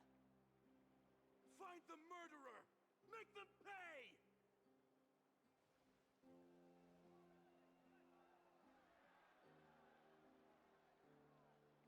I felt the same as all of you initially.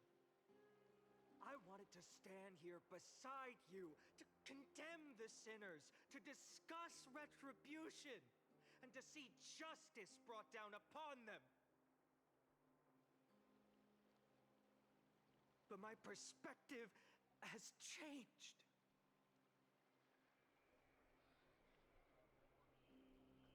The golden threads that once bound this city have unraveled. Yet no one is celebrating their freedom from control.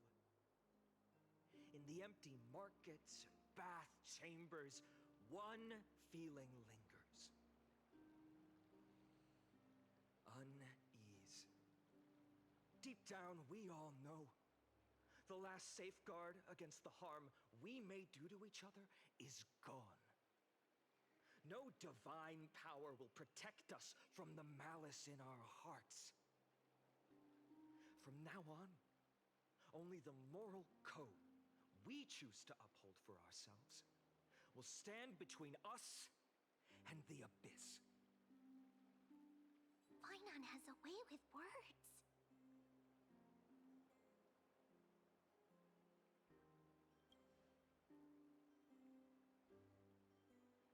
Oh, all right. The Flame Chase journey is nearing its end. With only one Titan left for the Chrysos heirs to conquer, Aquila. Before I rise to the skies, I challenge you. Cast out the shadows and malice within your hearts. Let your spirit shine brighter than the sky itself. Let me bear witness. Even without the divine authority of romance, Akuma will remain a sanctuary in these end times. A place for the kind people Aglaya dreamed of. The kind of people foretold in prophecy. A better people. Better people! Better people! Better people! Better people! Better people! You guys will chant for anything. I appreciate your willingness to accept the challenge. You have reminded me that Aglaya left me perhaps the simplest duty in the world. To bear the burden of creation, I need only to give one thing. It's a gift she once gave me without hesitation, and now I share it with each of you. Unshakable faith. There's still a long way to go before Amphorius is reborn. But we will not forget the past as we move forward. For the memories of Amphorius will always benefit future generations. Allow me this moment. I want to borrow a few minutes of your time to commemorate a demigod who protected the Holy City for a millennium. She was Akima's dressmaker, the leader of the Chrysos heirs, the Gold Weaver, Aglaya, and her greatest feat was being a selfless person.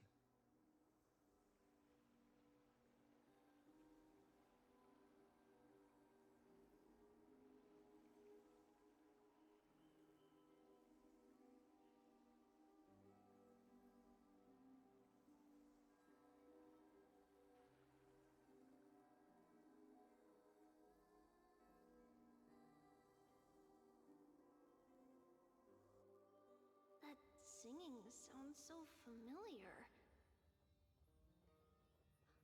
That's our song, and Snowy used to love it. Yes, Lady Trian. For that child filled with anxiety. Your songs always dispelled the clouds in my heart. Even if for just a moment. Snowy was so cute and kind when he was little.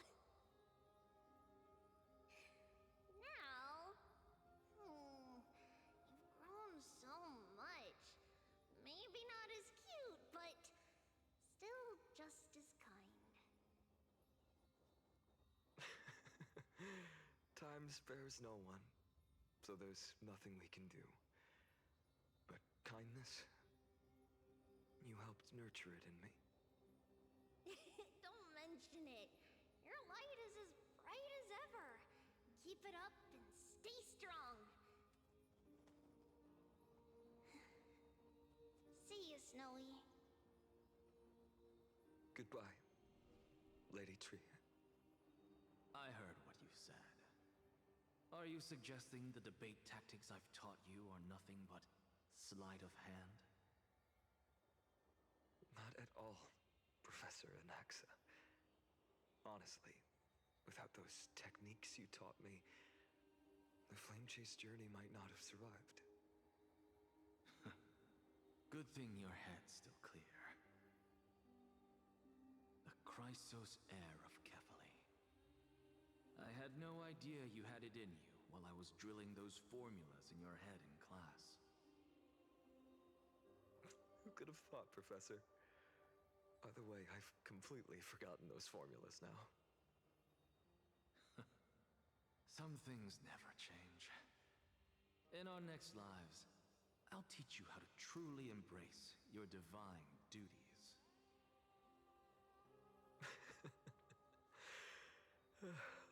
I'll be waiting. Goodbye, Professor Anaxa. Miss Castros? Aren't you going to say something? Lord Finan, you have always been so approachable. Ever since we first met, you've seen me as a friend. It was the first time I understood what everyday friendship was like. But that's dangerous. Dangerous? Laughing and chatting with you, I sometimes forget who I am. And for someone with my kind of power, that's a real hazard. I hadn't thought of it that way. Sorry, I forgot to consider your perspective. Please, no apologies. Despite everything, thinking back on the times we spent together makes me really happy. I feel the same. Goodbye, Finan. Goodbye, Gastras.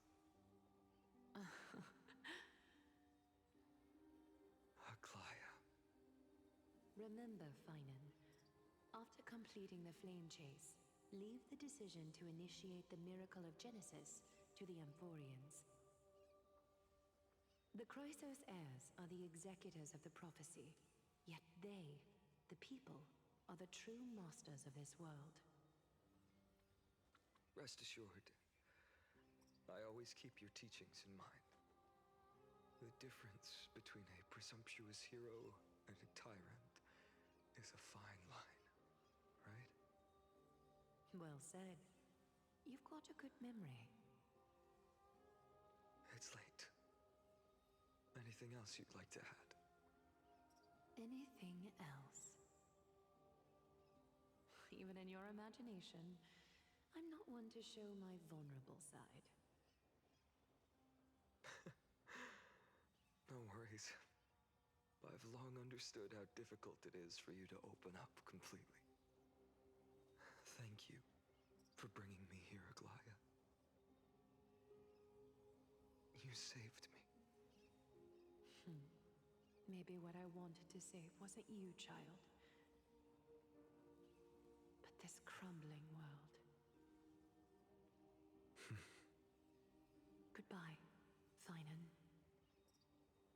Goodbye, Aglaya. Did you forget me? Forget you. Like I'd ever. We aren't parting ways forever. You're just off to guard the gates at Castrum Kremnos. Let's not make this a tearful farewell. You know just how to make a person uncomfortable. I have a feeling we'll meet again in this lifetime.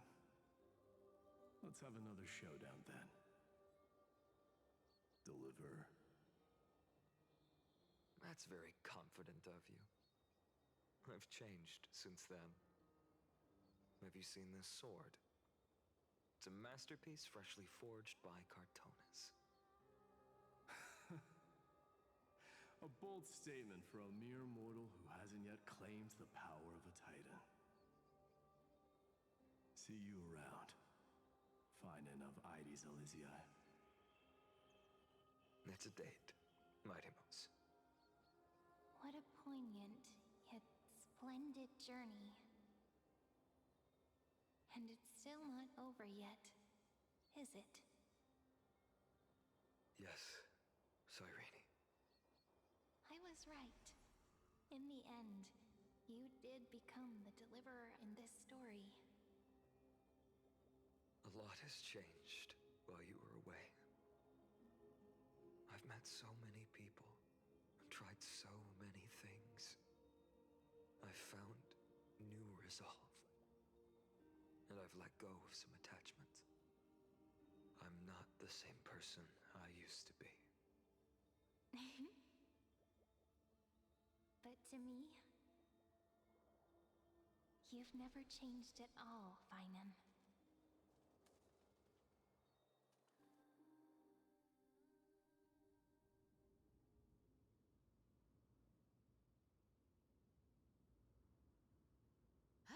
Dawn Cloud. This place holds so many different kinds of memories. I remember you could see the Gold Weaver sign from here, all the way down the mountain. But my eyes aren't what they used to be 1,000 years ago.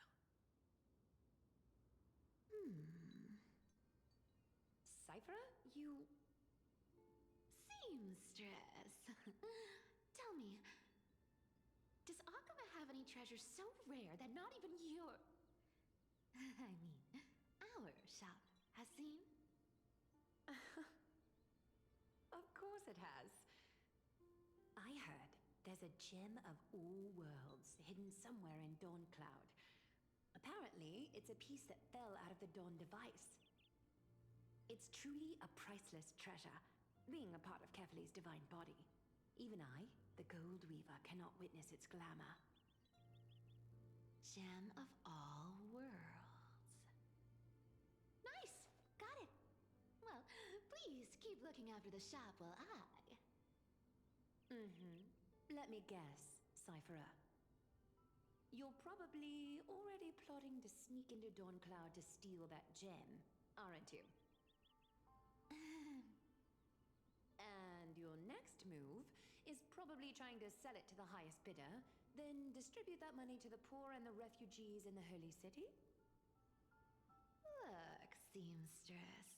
Are you sure you aren't peeking into my head with your golden threads? You might be skilled at covering up lies, but your compassion is all over your face, plain as day. Don't lie to yourself. Do you honestly think this is the right thing to do, Cyphra? What else am I supposed to do? That's the only thing I can do with my power. You keep talking about how I have the potential to become a good person. Or even what people call a hero. But I don't know what I need to do to get there! I can't weave golden dresses like you! I can't sing as well as Miss Hyceelens! And I definitely don't know as much as Big Sis Treeby! The only things I'm good at are the underhanded street smarts that no one even respects. But I still want to be worthy of you. I want to prove that you've made the right choice. Even thieves can dream. Right? Oh, honey. I know, Cyphra. I know. You are justified in your anger. Destiny is never fair. And your path is doomed to be even worse than everyone else's. You are fated to walk in the dark and bear the world's misunderstanding in this journey. But you have to believe that everyone in this world is unique in their own way. I am convinced that you're the only one who can bear the authority of trickery. Even if you have to contend with the legendary 300 master thieves of Dodos. Aglaia. I just want everyone to believe that the world is beautiful. And that everyone is simple. And kind. If only I could get everyone to believe that. Would that lie become reality? If enough people believed in it, even though it's a lie. Lies will always be lies, Cyphra. But sometimes they can be more noble than the truth. Huh. Are you really planning to just stand there forever? Honestly, sneaking around doesn't suit you, Deliverer. I never thought I could slip past your sharp ears, Miss Cypher. I just didn't think it'd be right to interrupt when you're obviously lost in thoughts. Still as charming with your words as ever, boy. Your speech at the public baths wasn't half bad, I'll admit. It managed to touch my heart. Just a smidge. Thank you. I had a feeling back then that you were in the audience. Intuition certainly is a thing of wonder. Oh, and you didn't call me out on the spot. You waited all this time to tell me. Well, I thought you'd need some time to yourself. After she passed away.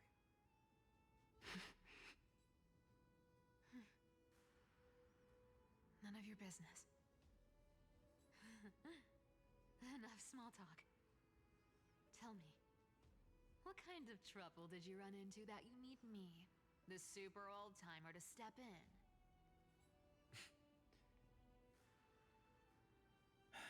We've only met a couple of times, but you've always gone straight to business. I respect that about you, old-timer, so I'll cut to the chase. You're probably aware that Aglaia has earned the support of the entire city for the Chrysos heirs. Everyone believes that she died at the hands of council members who were against the flame chase, and the citizens' fury has been dragging these schemers out of the shadows one by one. But they didn't get everybody. To this day, we still haven't found Elder Kynus, the leader of the Cleaners. I mean, the 27th version of her? I see. You're afraid she'll do something wild now that she's pushed into a corner, aren't you? Yes. I believe that Kephalie's core flame, forever enshrined above the Council Theater, would be the opposition's final trump card against the Chrysos heirs. We're setting out to campaign against Aquila in a few days. With the Chrysos heirs gone, it'll be their best chance to strike. You think those desperate dogs will try to snatch the core flame while you're gone? So, you want me to give them a nice long walk while you're away, right? You sure saw right through me, Miss Cipher.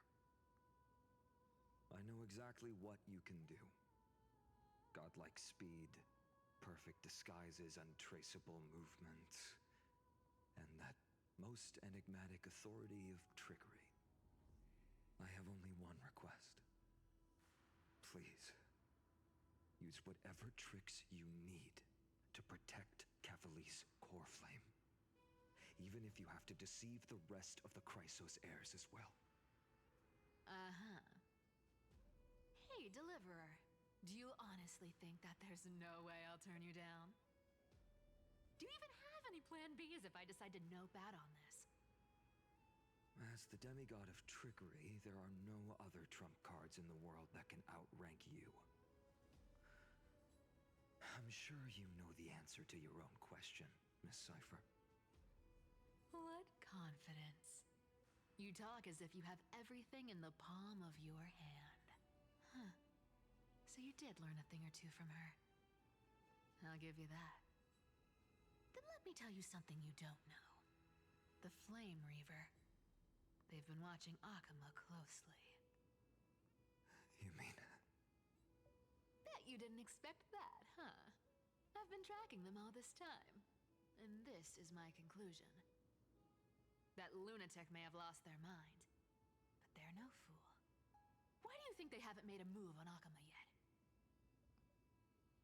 Professor Anaxa once analyzed this. He thought it was probably because Kephalie's core flame was protected by the Council of Elders' secret arts. Ha! Sacred art's my foot! I could break those mechanisms with a flick of my finger. Allow me to let you in on the actual secret. They probably held off from attacking Akuma because the Seamstress's defense network was way tougher than you thought. Now that she's gone, and you're heading out to battle the Eye of Twilight, with the city's defenses in shambles. What a dangerous situation we find ourselves in. But since you're the one who brought it up, I'm guessing you already have a solution in mind. Just look how ridiculously calm you are right now. But you guessed it right. Consider this a 2-for-1 deal. I'll keep that lunatic entertained on top of protecting Kephalie's core flame. You owe a big favor after this. Bruh. You have my deepest gratitude. That's not what she's looking for. Truly unfathomable. Please be careful. Don't forget, Deliverer. There's a fundamental truth in this world. Cyphera will always get the last laugh. No need to worry for a demigod. I'll do my job, so you... need to make sure you don't die before you pay me.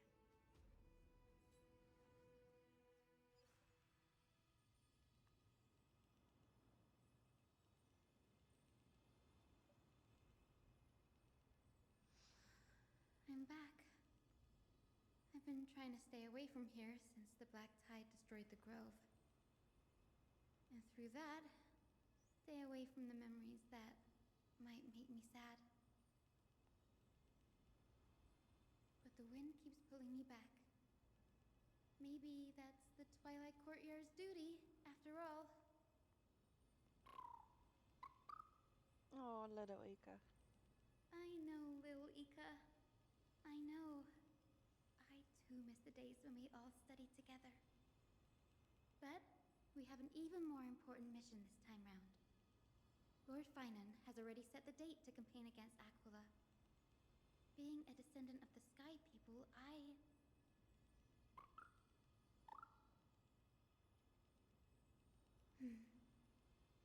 You're right. At least I can still afford to get lost in thought once in a while. Oh, ancestors. Please wait for just a bit longer. The time I spent in the grove deserves some reminiscence.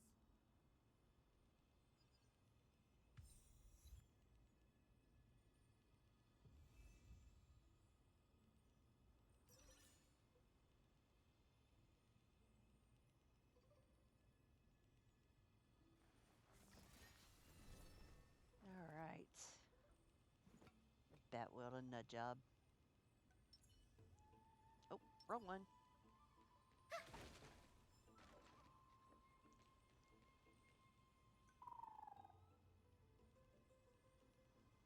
This was where Professor Anaxa gave us the lesson. I can still see that day in my mind. And that was your last lesson in the Grove.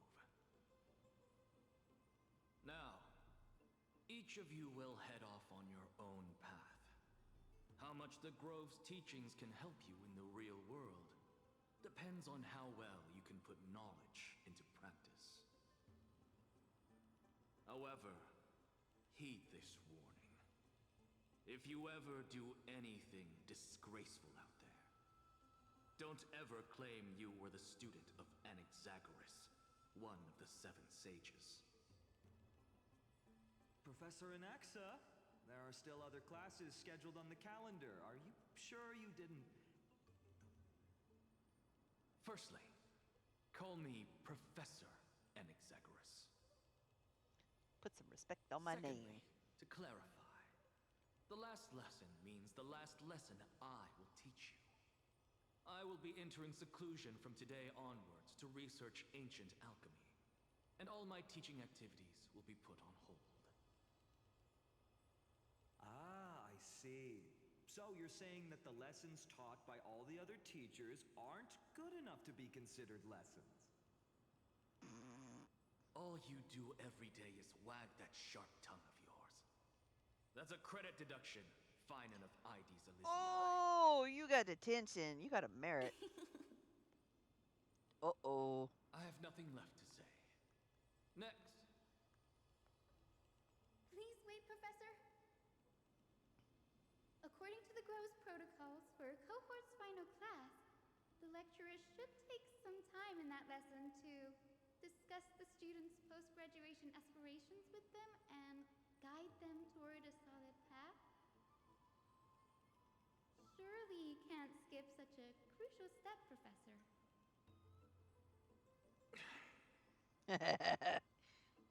Got him. The teaching assistant, Miss Hyacinth, is truly Professor Anaxa's nemesis. Fine. Since Hyacinthia insists on this, let's go through the process. Since some of you are so eager to speak, why don't we start with you, Finan of Ides Elysiae? What is your post-graduation aspiration? Me? Well, it's not exactly an aspiration, but the only thing I want to do is to protect the people I care about. I see. So you want to be a hero? How boring. Next. I didn't say... Cass. Just... Casterus, you've been giggling for quite some time. How about you go next? Busted. Too late, sister girl. Perhaps my answer is a bit vague and meaningless, Professor Anaxagoras, but Okay, she respected the name, though. I hope the world can be freed from the agony of death, so that every living being may find calming peace. How naive. So naive that it makes me want to weep for your fairy tale. See, this is why I don't want to follow those outdated protocols. All I get are boring answers. Since you suggested this whole process, why don't you wrap this up, Hyacinthia? Share your aspiration with everyone, and let's see if yours stands out. So it's finally my turn. Good thing I came prepared. Don't shit the bed. My aspiration is nothing less than completing the final blank page at the end of the hero's epic. Blank page? An interesting description. Do explain, assistant. I've read all of Amphorius's heroic epics while studying at the Grove, and a common thread came to my attention. Almost every epic ends with a description of the hero's achievements, but few mention how the everyday people of that time lived. No one recorded the struggles and suffering the commoners endured. So you're saying that, instead of legendary heroes, you're more focused on commoners living on the peripheries of historical records. Perhaps I'm influenced by my background. My ancestor, Seliosi the Day Thunder Knight, raised her spear against the sky and ushered in the flame-chasing era that continues to this day. Her story is told to every child descended from the Skyfolk. We have no doubts about Seliosi's greatness, yet her towering figure overshadowed every record from that entire era. What about the Day Thunder Knight's family, allies, and friends? What about the survivors and those who died in the great battles? Whenever I think about their stories by the campfire, I realize the details of those legends have been long lost, and only Seliosi's name remains. Her brilliance had become as blinding as Aquila's, lording over everything on the ground. That's why I'm glad that my era does not lack heroes. All my ancestors had was a sad past, but I have a future I want to protect. Instead of becoming a hero and ushering in a golden deluge to baptize the world anew, I want to stay in the backline and save all the ordinary humans from drowning in the rising waves. I wish not to return to the sky, but to walk among the masses on Earth. I believe it's the only way for the saga of creation. To include a footnote for the everyday people in its blank page. Wow.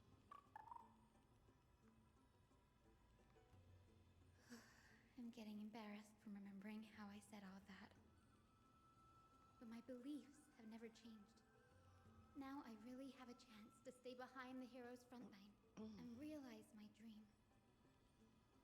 Huh? Oh, Hyacinth. Denny, what are you doing here? I didn't expect to see you again in the Grove. Finan mentioned you were gearing up for the campaign against Aquila. Are you here too? You guessed it. To reach Aquila's realm in the sky, descendants of the Sky People must perform a bloodline ceremony, summon the spirits of our ancestors, and get their blessings. That's the only way for creatures on Earth to forge the Rainbow Bridge to the sky. And the soul of the first ancestor I want to see is here in the Grove. The Rainbow Bridge is essential to retrieve the core flame of Aquila, but undertaking such a vital ceremony alone is far too risky. Don't worry. I have little Ika with me. You'll I protect have me, everything under won't you? control. Sure! I'm a badass. Good, Ika. Well, what brings you here, Danny? I'm collecting as many myths and research about the Titans as I can. Everything about Amphorius is a valuable addition to our databank when I get back to the Astral Express. Ah, right. If all goes as planned, you and Gray will be able to go home after this mission, won't you? Yes, assuming we can actually break the curse about worlds beyond the sky. I have a feeling it's not going to be smooth sailing. Oh? Could it be that you too have some kind of hidden powers to make prophecies now? That's not it, but I'm starting to question how real everything is after a conversation with a member of the Council of Elders. Exactly, little Ika. Exactly. No, I didn't understand that either, little Ika. Don't worry about it. There's a lot that I still don't understand. Since we've already met up, why don't you come with me, Danny? I was thinking the same thing. The Grove is fraught with danger right now, and an extra pair of hands translates to extra security. That's the dependable express guard for you. I think you have a should we get going? crush. I think he's got a crush. I really do. He's like, you're pretty. You're so pretty.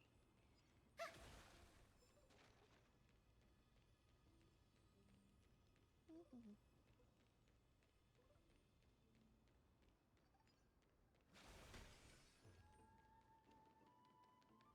The chroma coffer is vibrating.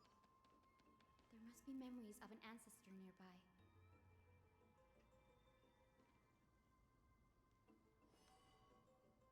What's this? This is the divine object of the Sky People, the chroma coffer. Our ancestors dictated that when a descendant of the Skyfolk is ready to challenge Akula again, they must first awaken the spirits of their ancestors with the chroma coffer and receive their benediction. Only after this can the chosen Skyfolk reascend to the heavens. Is it to prevent those who are not qualified from pointlessly losing their lives? Very prudent, wouldn't you say? The soul of an ancestor slumbers here. Now, I will awaken them. Right. Everybody's on board. I am Hyacinthia from the Twilight Courtyard, a descendant of the sky who has inherited the duty of Flame Chase. The time has come to fulfill our clan's destiny. I will join the heroes of the prophecy to return to the sky and retrieve the core flame. Ancestor, please bestow upon me your generous blessing.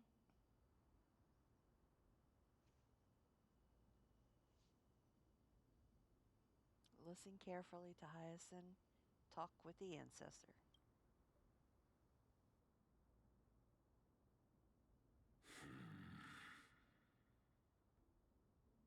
Who has awakened me? It's Hyacinthia, a descendant of the Sky People. I apologize for interrupting your slumber. You are Lord Crispus, aren't you? I've read your story in our family tree. You were a righteous judge who vindicated many who were wrongfully accused. I never imagined someone in this era would still remember my name. So, our bloodline and duty have continued to this distant age. Indeed, it has. I have awakened you in the hope of receiving your blessing. For the Flame Chase journey is nearing its perfect conclusion, and retrieving the core flame of Akula is the final challenge the heroes will face.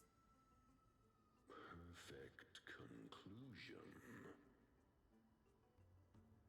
Hyacinthia, you look very young, and you do not have the bearings of a warrior who can contend with a titan. Titan. How can you convince me that this blessing will not turn into a curse, leading a child like you to your demise? 1,000 years ago, Seliosi, who conquered the skies, left behind legends and a will, entrusting the mission to return the Sky Titan's core flame to her descendants, to people like you and me.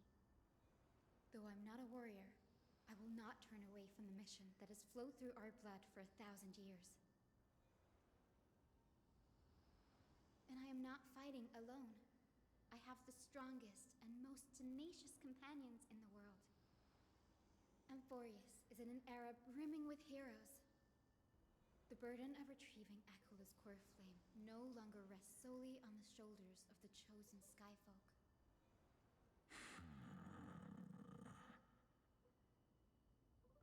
I now wield the power of healing. I aim to mend the fissures in the sky and heal the wounds of the people. I desire to define the mission of the Skyfolk in my own terms, to conclude the vigil that has spanned millennia.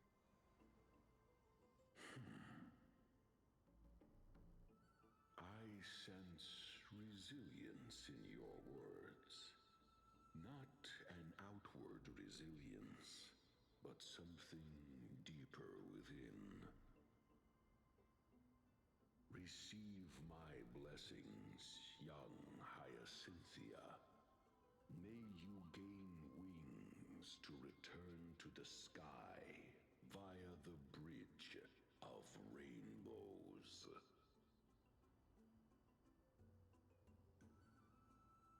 Thank you for your trust, Lord Crispus. We won't let you down. Well done, Hyacinth. Thank you. My ancestors were all pretty strong-willed people. It won't be easy convincing them. I've run through these upcoming conversations in my head more times than I can count. Well, looks like your efforts paid off. Now, the next ancestor on the list. Her spirit is said to rest in the Vortex of Genesis. A pity that the ceremony has to be performed in strict order. Shall we head back to Akama together, Danny? The Vortex of Genesis, huh? I Will have a you suggestion. join me for a date, sir? Remember how you suggested I learn the secret arts of water from Fagusa's priests? I've been practicing that in my spare time and made some progress. Now, as long as I have spirit water with me, I can use those techniques to carve a path directly to the Vortex of Genesis. Oh, I remember. I didn't expect you to keep at it this long. That's so like you, Danny. Compared to the currents of my home, the waters of Amphorius are rather untamed. Subduing the waters wasn't easy, but I've gotten the hang of it now. That makes sense. Fagusa was always described as a fickle titan in the myths. Since you're offering, then let me put your skills to the test, Danny. Let's do this. The spirit water gate formed with this technique isn't as stable as a ritual basin. It'll likely only let one person through. And as Fagusa's priests designed it, the entrance serves as the exit. You'll need to come back through the vortex once you've met your ancestor's spirit. Little Ika and I will be here waiting. She's like, Got it. excuse you? I'm counting on you, Danny. Under the raucous steps of their frenzied dance, the roar of celebration hides the world's heartbeat. Spirit water, reveal the way!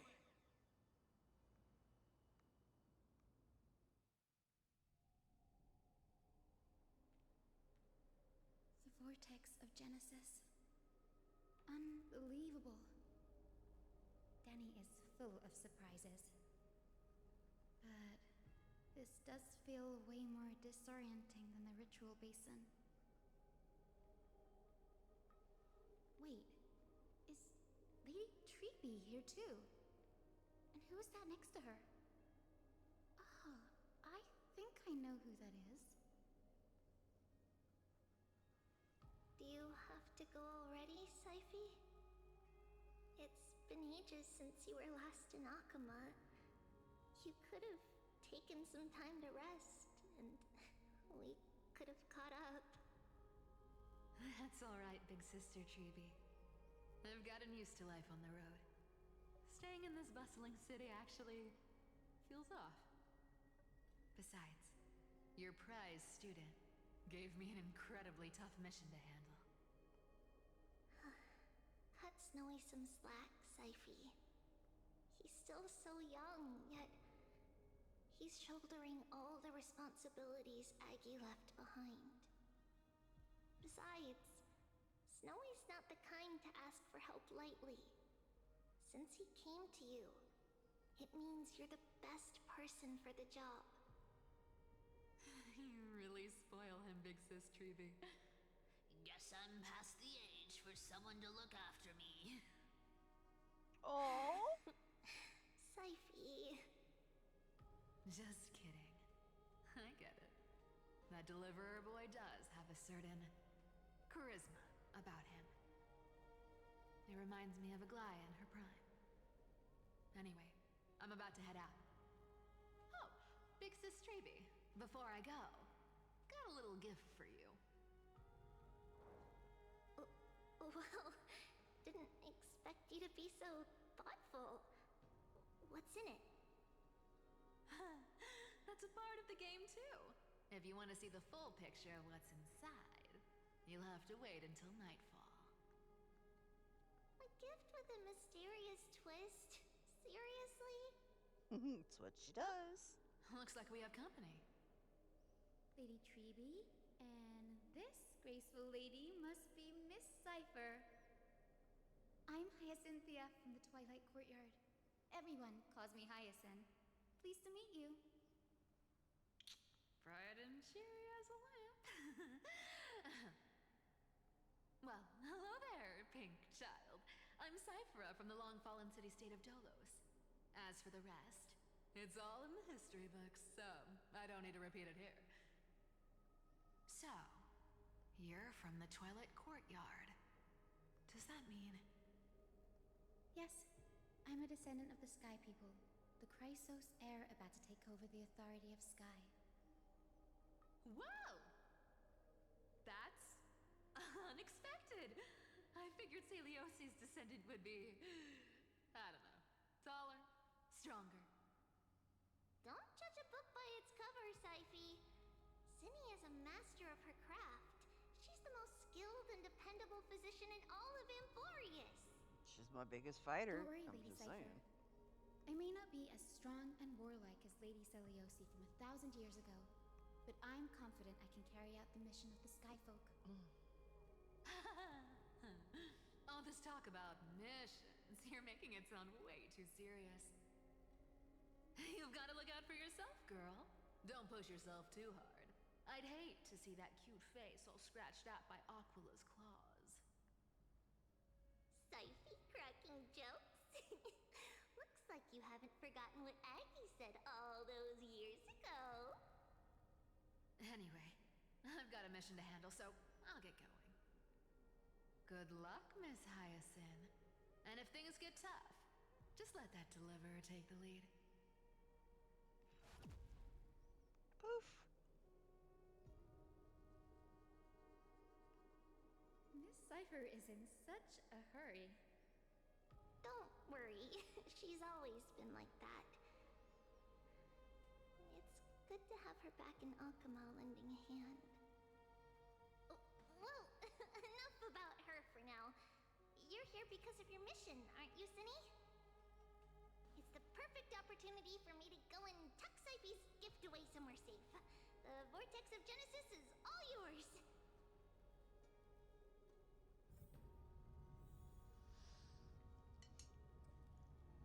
That's not ominous. Not at all. momento, por favor. Alright, I did listen to Fine on speech. Got it.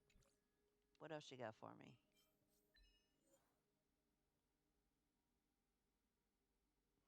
Zagreus. To attack yourself. Beep.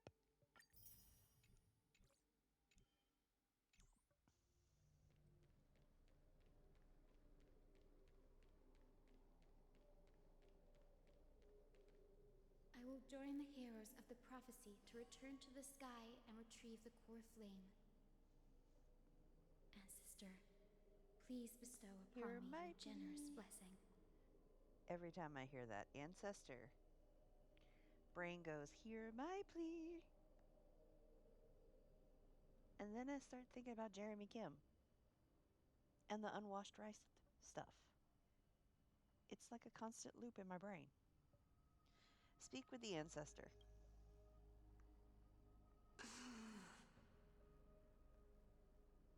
Child, what brings you before me? Could it be you're a descendant of the Sky People? No. Yes, I am Hyacinthia of the Twilight Courtyard, the successor of the Sky People's Flame Chase duty. You must be Gem Electra. Legend has it that during the Chrysos War, you led our people to ally with Akama and held back the Kremnoan forces. It was your victory that earned the Sky People a place in the Holy City. Hyacinthia, you seem well versed in our clan's history. And this is the Vortex of Genesis? It is. Look, 10 stars have already been lit. The Chrysos Heir's flame chase journey is nearing its end. Are those the core flames of Fagusa and Giorios? Does that mean Hycelans and the Mountain Dwellers successfully carried out their duty? Who would have thought, as a fellow pillar of Amphorius, the sky's duty could only be fulfilled after 1,000 years? It's because Sky shelters all beneath it. If it were to shatter, the world would fall apart with it. That's why Lady Aglaya made the core flame of Aquila the final step in our campaign. Aglaya? Is she still on the flame chase journey after 1,000 years? Not anymore. Fortunately, she has recently left us. But you're right. She was indeed still guiding the Chrysos heirs forward. Incredible.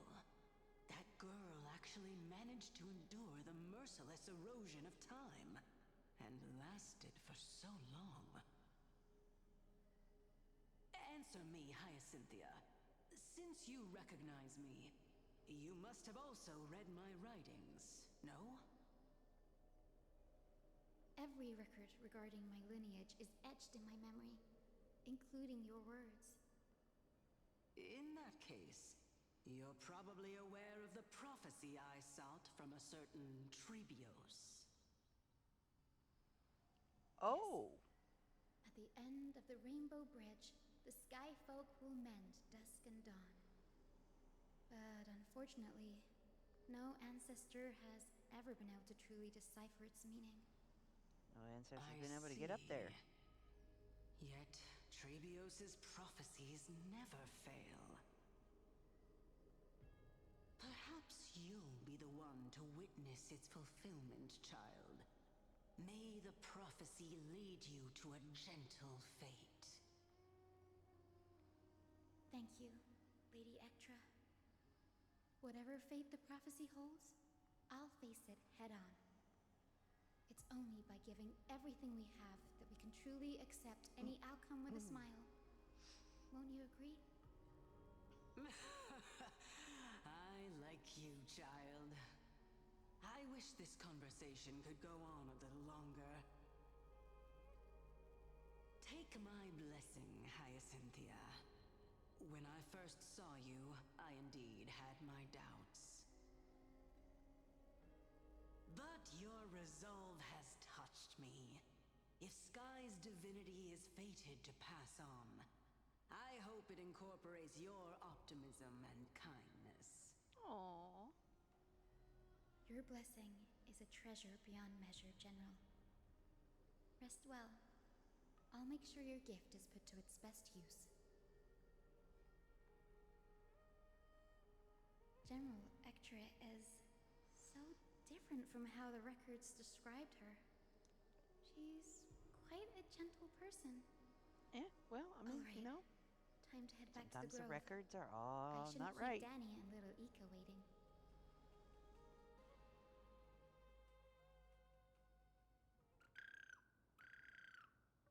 Oh my god, that's so cute.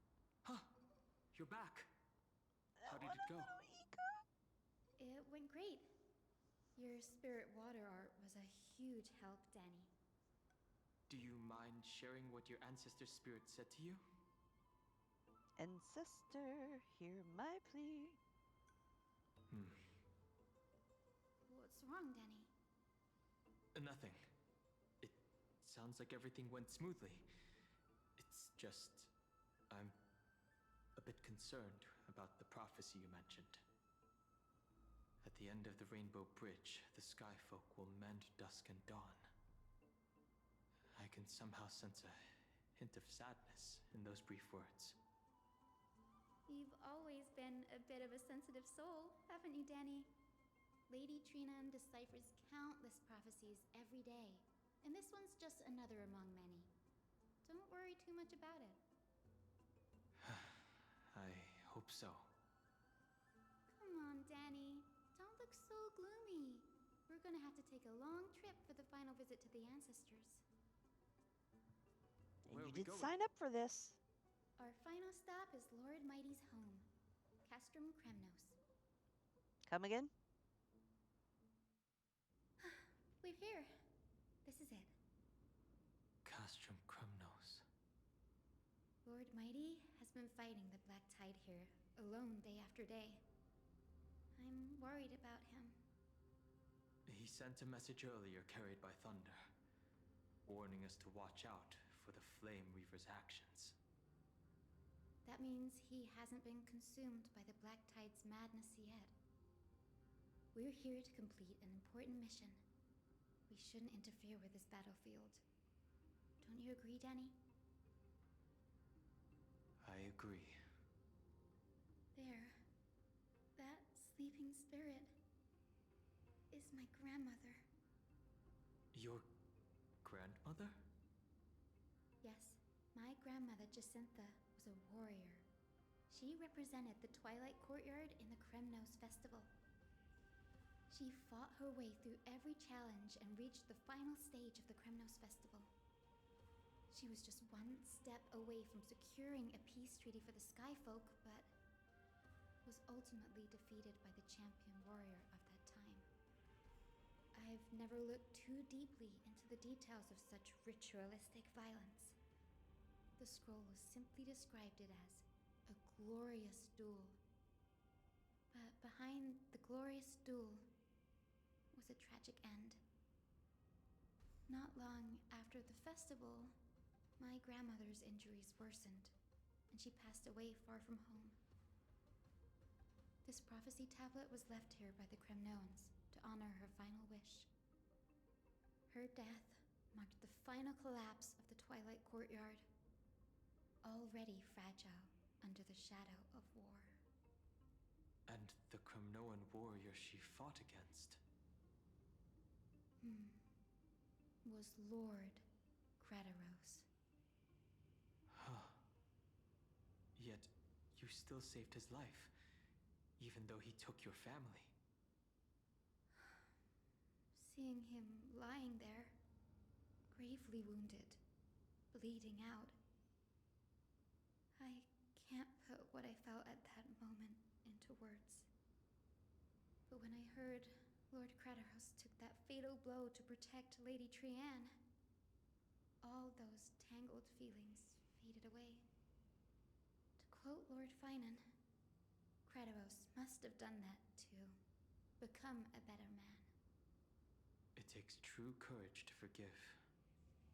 You're every bit as strong as your ancestors, Hyacinth. You're getting better at this, Danny.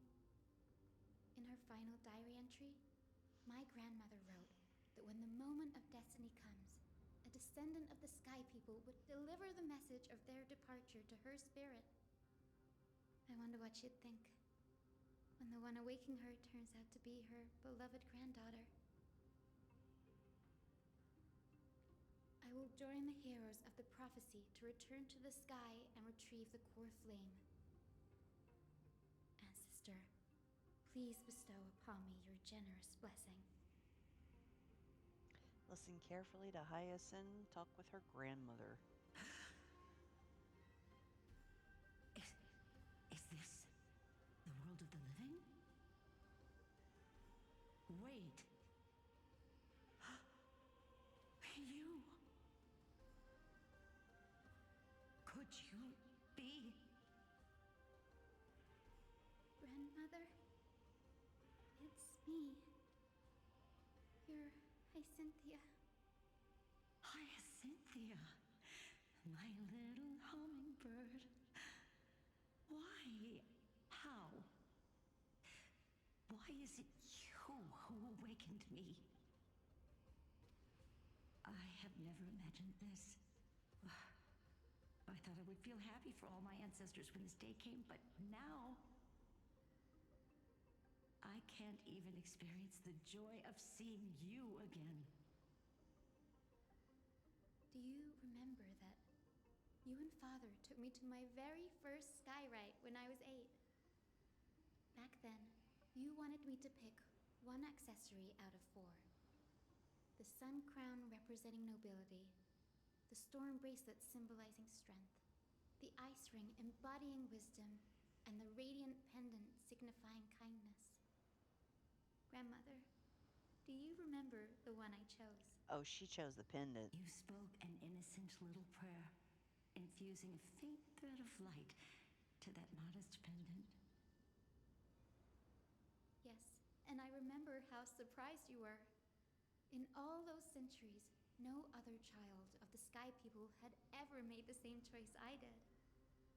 Hyacinthia, there was a time when I thought you were a timid child. You never had much interest in swords or battle and had no relation to that fiery determination and strength in our blood.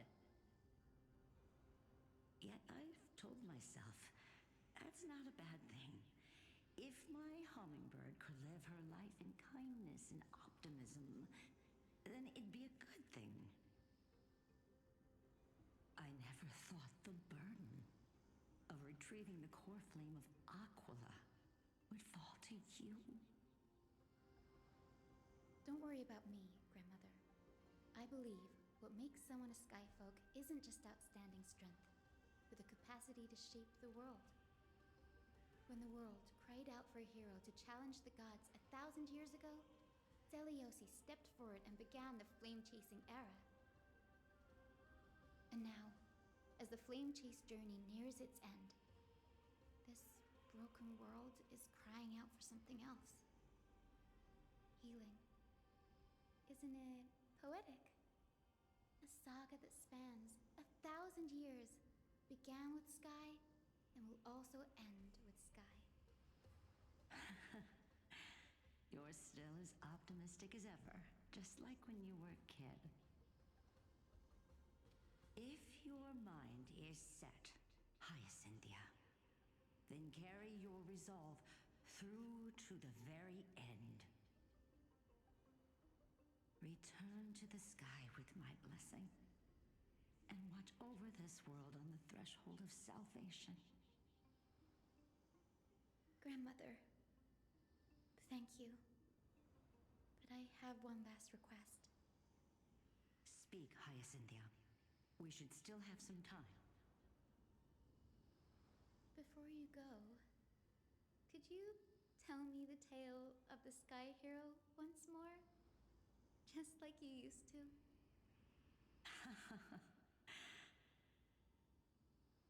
Then listen closely, my dearest hummingbird. After all, this will be the last time. For millennia, the Titans waged relentless wars, leaving the world scarred and ravaged. A century of the Chrysos War plunged the nations into chaos and decay. Until a spear, fueled by mortal rage, pierced through the smoke and flames that buried the prophecy of deliverance. Aquila, the celestial shaper, the hundred-eyed divine bird crowned with the blazing sun and wielding thunder. Those struck blind in 99 eyes by Nikador, they kept one eye glaring at the children of Twilight who received divine blessing, yet turned their weapons against the gods. The Chrysos heir of the sky, Seliosi, the Day Thunder Knight, ascended the forbidden lands of the Eye of Twilight at dusk, clad in wings. To her left was the lion-headed Solipus the Sunlit Wings, whose roars breathed divine flames and scorched the world. To her right was the horse-bodied Lunibus, the Moonlit Plume, whose graceful steps trampled the stars in the heavens. The one warrior and her two beasts challenged the ruler of the sky, determined to seize the divine core flame through plunder. The Titans' every roar summoned lightning bolts, and their every movement stirred cyclones. The wounded Titan's blood poured down like boiling rain upon the world and converged into scalding torrents. In the final moments of battle, the sunlit wings set the Titan's wings aflame, while the moonlit plume sealed the divine body. The battered hero of the sky, with her wings broken and her body covered in wounds, struggled to lift her spear and pierced the last monstrous eye. The Titan's divine body crashed to the ground, and with it, the sky tore apart like fabric, about to fall with its god. The fear and pleas of mortals urged the hero of the sky to rise again. Seliosi, the Day Thunder Knight, the first of the Chrysos heirs to slay a god in this world, charged into the crumbling body of Aquila with her two fearless winged companions. She merged with the Titan, holding up the sky once more, only to leave behind a powerful message for the world. My descendants will be blessed and cross the Rainbow Bridge back to the sky.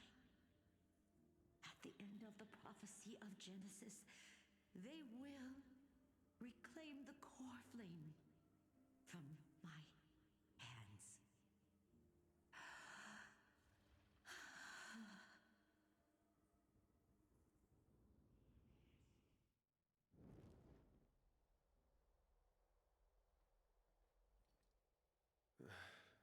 Today's the day. Wow, I didn't expect it to be so lively up here. Are these people here to send off the Chrysos heirs? There's Finan. Let's go talk to him.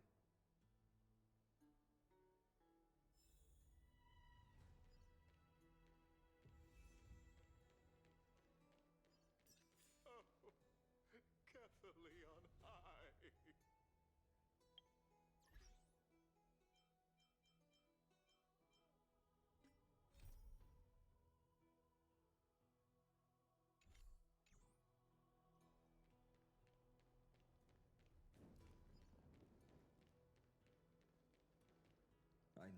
this is a big ask, Namazuni. I hope you understand. Please don't say that, Lord Finan. It's an honor for us to be entrusted with this task. Go then. Let's hope our concerns don't come true. I hope you all return safely, my lord.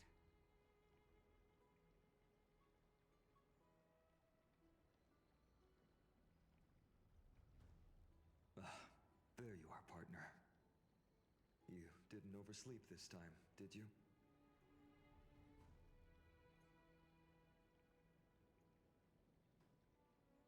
You like calling me that, don't you? Oh, well, I've embraced it now. It doesn't even faze me anymore. Ready, comrade? If all goes according to plan, this could be the last battle where we fight at each other's side.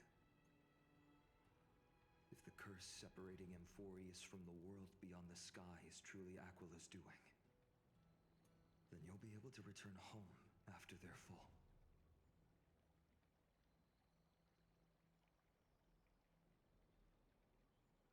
Really? That's the first time I've heard that. He just makes things up. Don't take it too seriously. Sorry, I'm no help there. Don't worry. Dan Heng mentioned that Counselor Lygus can help you with that.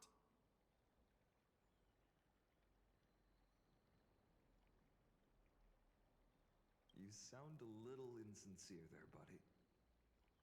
That was totally insincere, partner. That would be a problem. We'll need to get you home before Aranova. Let's leave the emotional goodbyes for later. That'll give us some time to figure out what we should be feeling at that time. Besides, when we were playing the Seal Slammers, that bumping seal game, didn't you teach me something back then? Crack the champagne at halftime to watch victory slip away.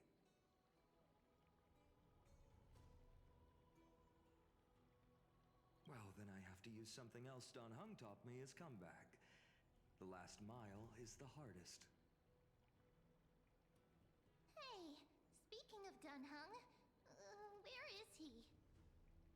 He arrived before everyone else and climbed to the cliff top to wait for us. He's probably not keen on being the center of attention. Lord Finan, please make sure you all come back safely. Please defeat the indifferent Eye of Twilight and restore a compassionate sky to Amphorius. Thank you all for your blessings. Rest assured, we're fully prepared. But I'm not the main attraction today. Please don't hesitate to cheer for Miss Hyacinth when she arrives. Miss Hyacinth, the chosen daughter of the sky, the pride of the Twilight Courtyard. She's not just the pride of Akuma, but all of Amphorius as well. And furthermore, while the Flame Chase journey is led by the Chrysos heirs, it's not just those chosen by Aglaya who contributed to it.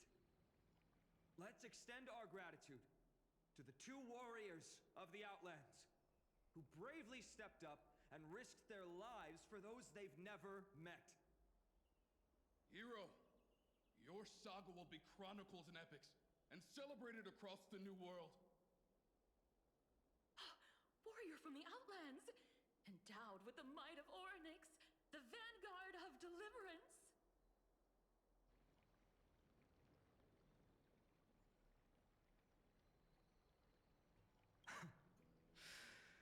After all this time, you should know when I'm just being polite and when I'm genuinely speaking from the heart.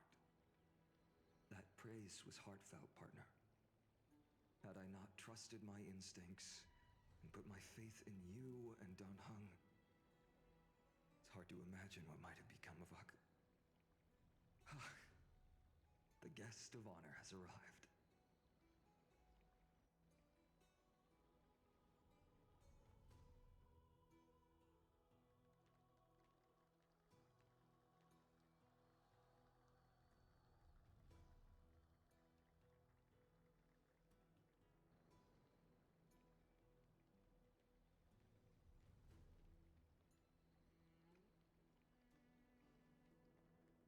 People of Akama, I've been blessed by the ancestors of the Sky People.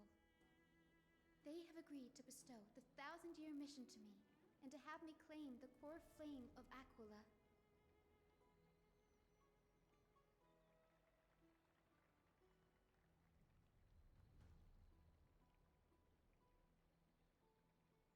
Today is the year 4,932 of the Light Calendar. 1,062 years since the hero Seliosi initiated the Flame Chase journey. I, Hyacinthia of the Sky People, am prepared to lead the children of humanity back to the sky. History doesn't breathe evenly.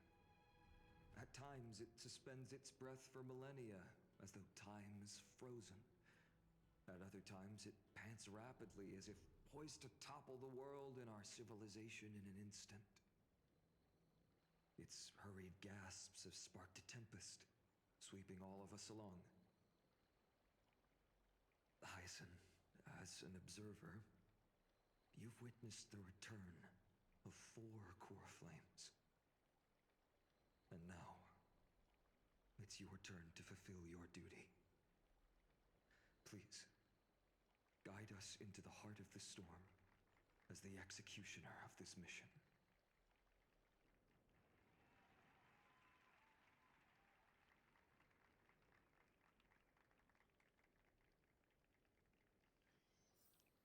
But no pressure.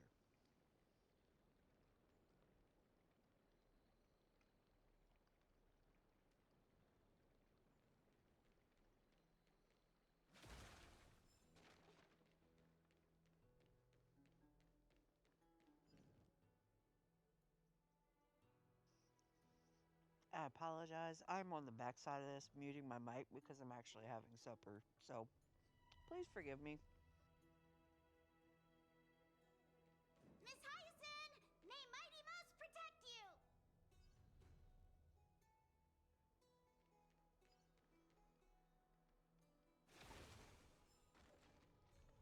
Splendid gods once walked the paths we walk.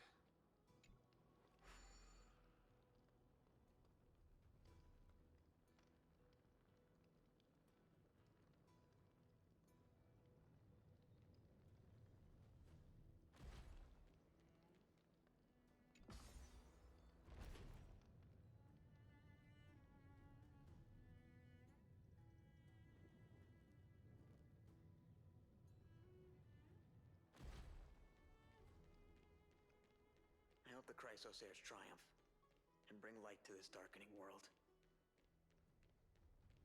To be immortalized in song, one must They'll surely seize the core flame of Sky and bring the Flame Chase journey to its perfect conclusion.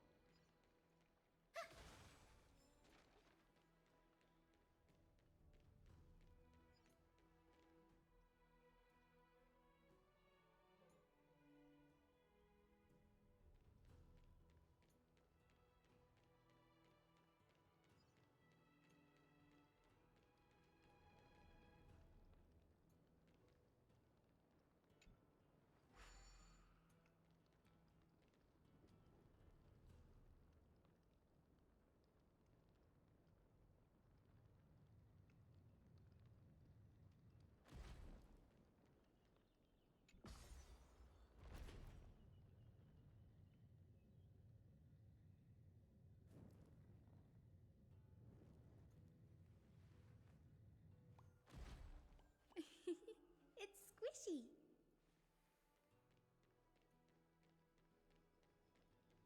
Thanks for waiting, Danhung. The team tasked with conquering Aquila has finally assembled. We've reshaped the history of the world with our hands over and over. I bet this trailblazing expedition could even make Akavili jealous. So full of energy, comrades. Seems I chose the perfect day. Hyacin, it's all yours now. Legend tells of the Skyfolk once divided into many tribes. The Sunfolk worship the sun. the rain folk were devoted to storms, and the winter folk waited for signs in the snow. Our ancestors lived under Aquila's light, yet they were blinded to all but one color. They forgot that the light that illuminates the world is made of countless different colors. That's why the rainbow is my favorite, for not only does it reflect the many colors, it is also a bridge. And I want to use the Rainbow Bridge to link everyone's hearts and give hope to every soul on Earth. Ancestors, with the rainbow as your guide, lead me back to the home of the Skyfolk, a land we have not seen for 1,000 years.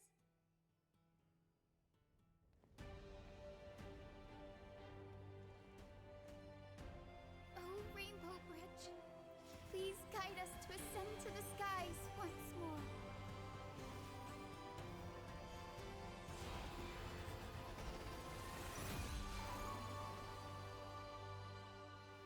Friends, let us soar together.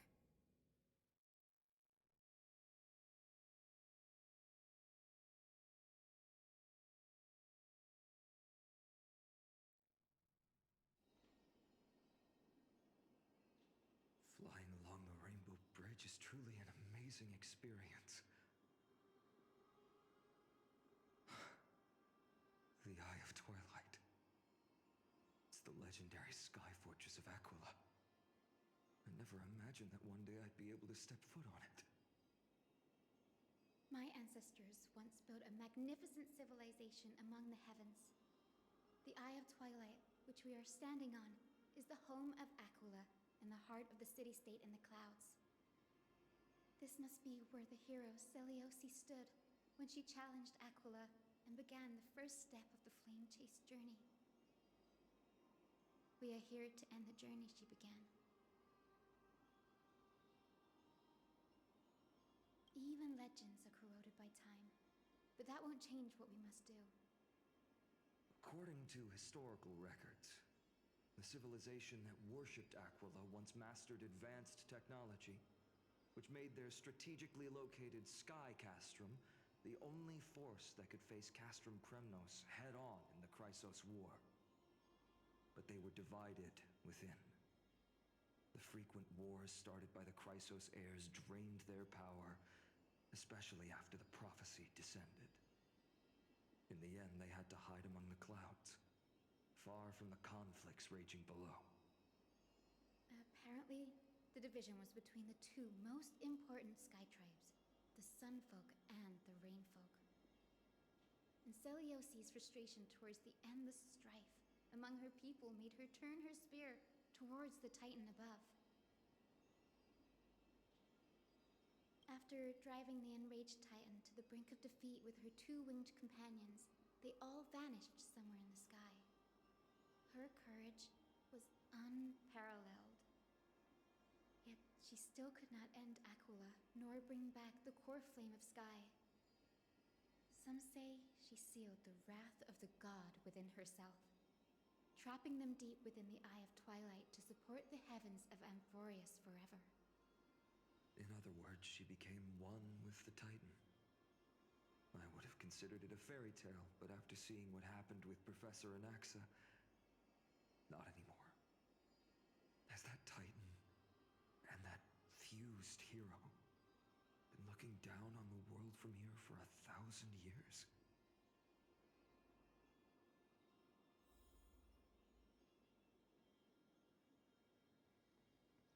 I do apologize. I think I'm going to go ahead and end stream here today.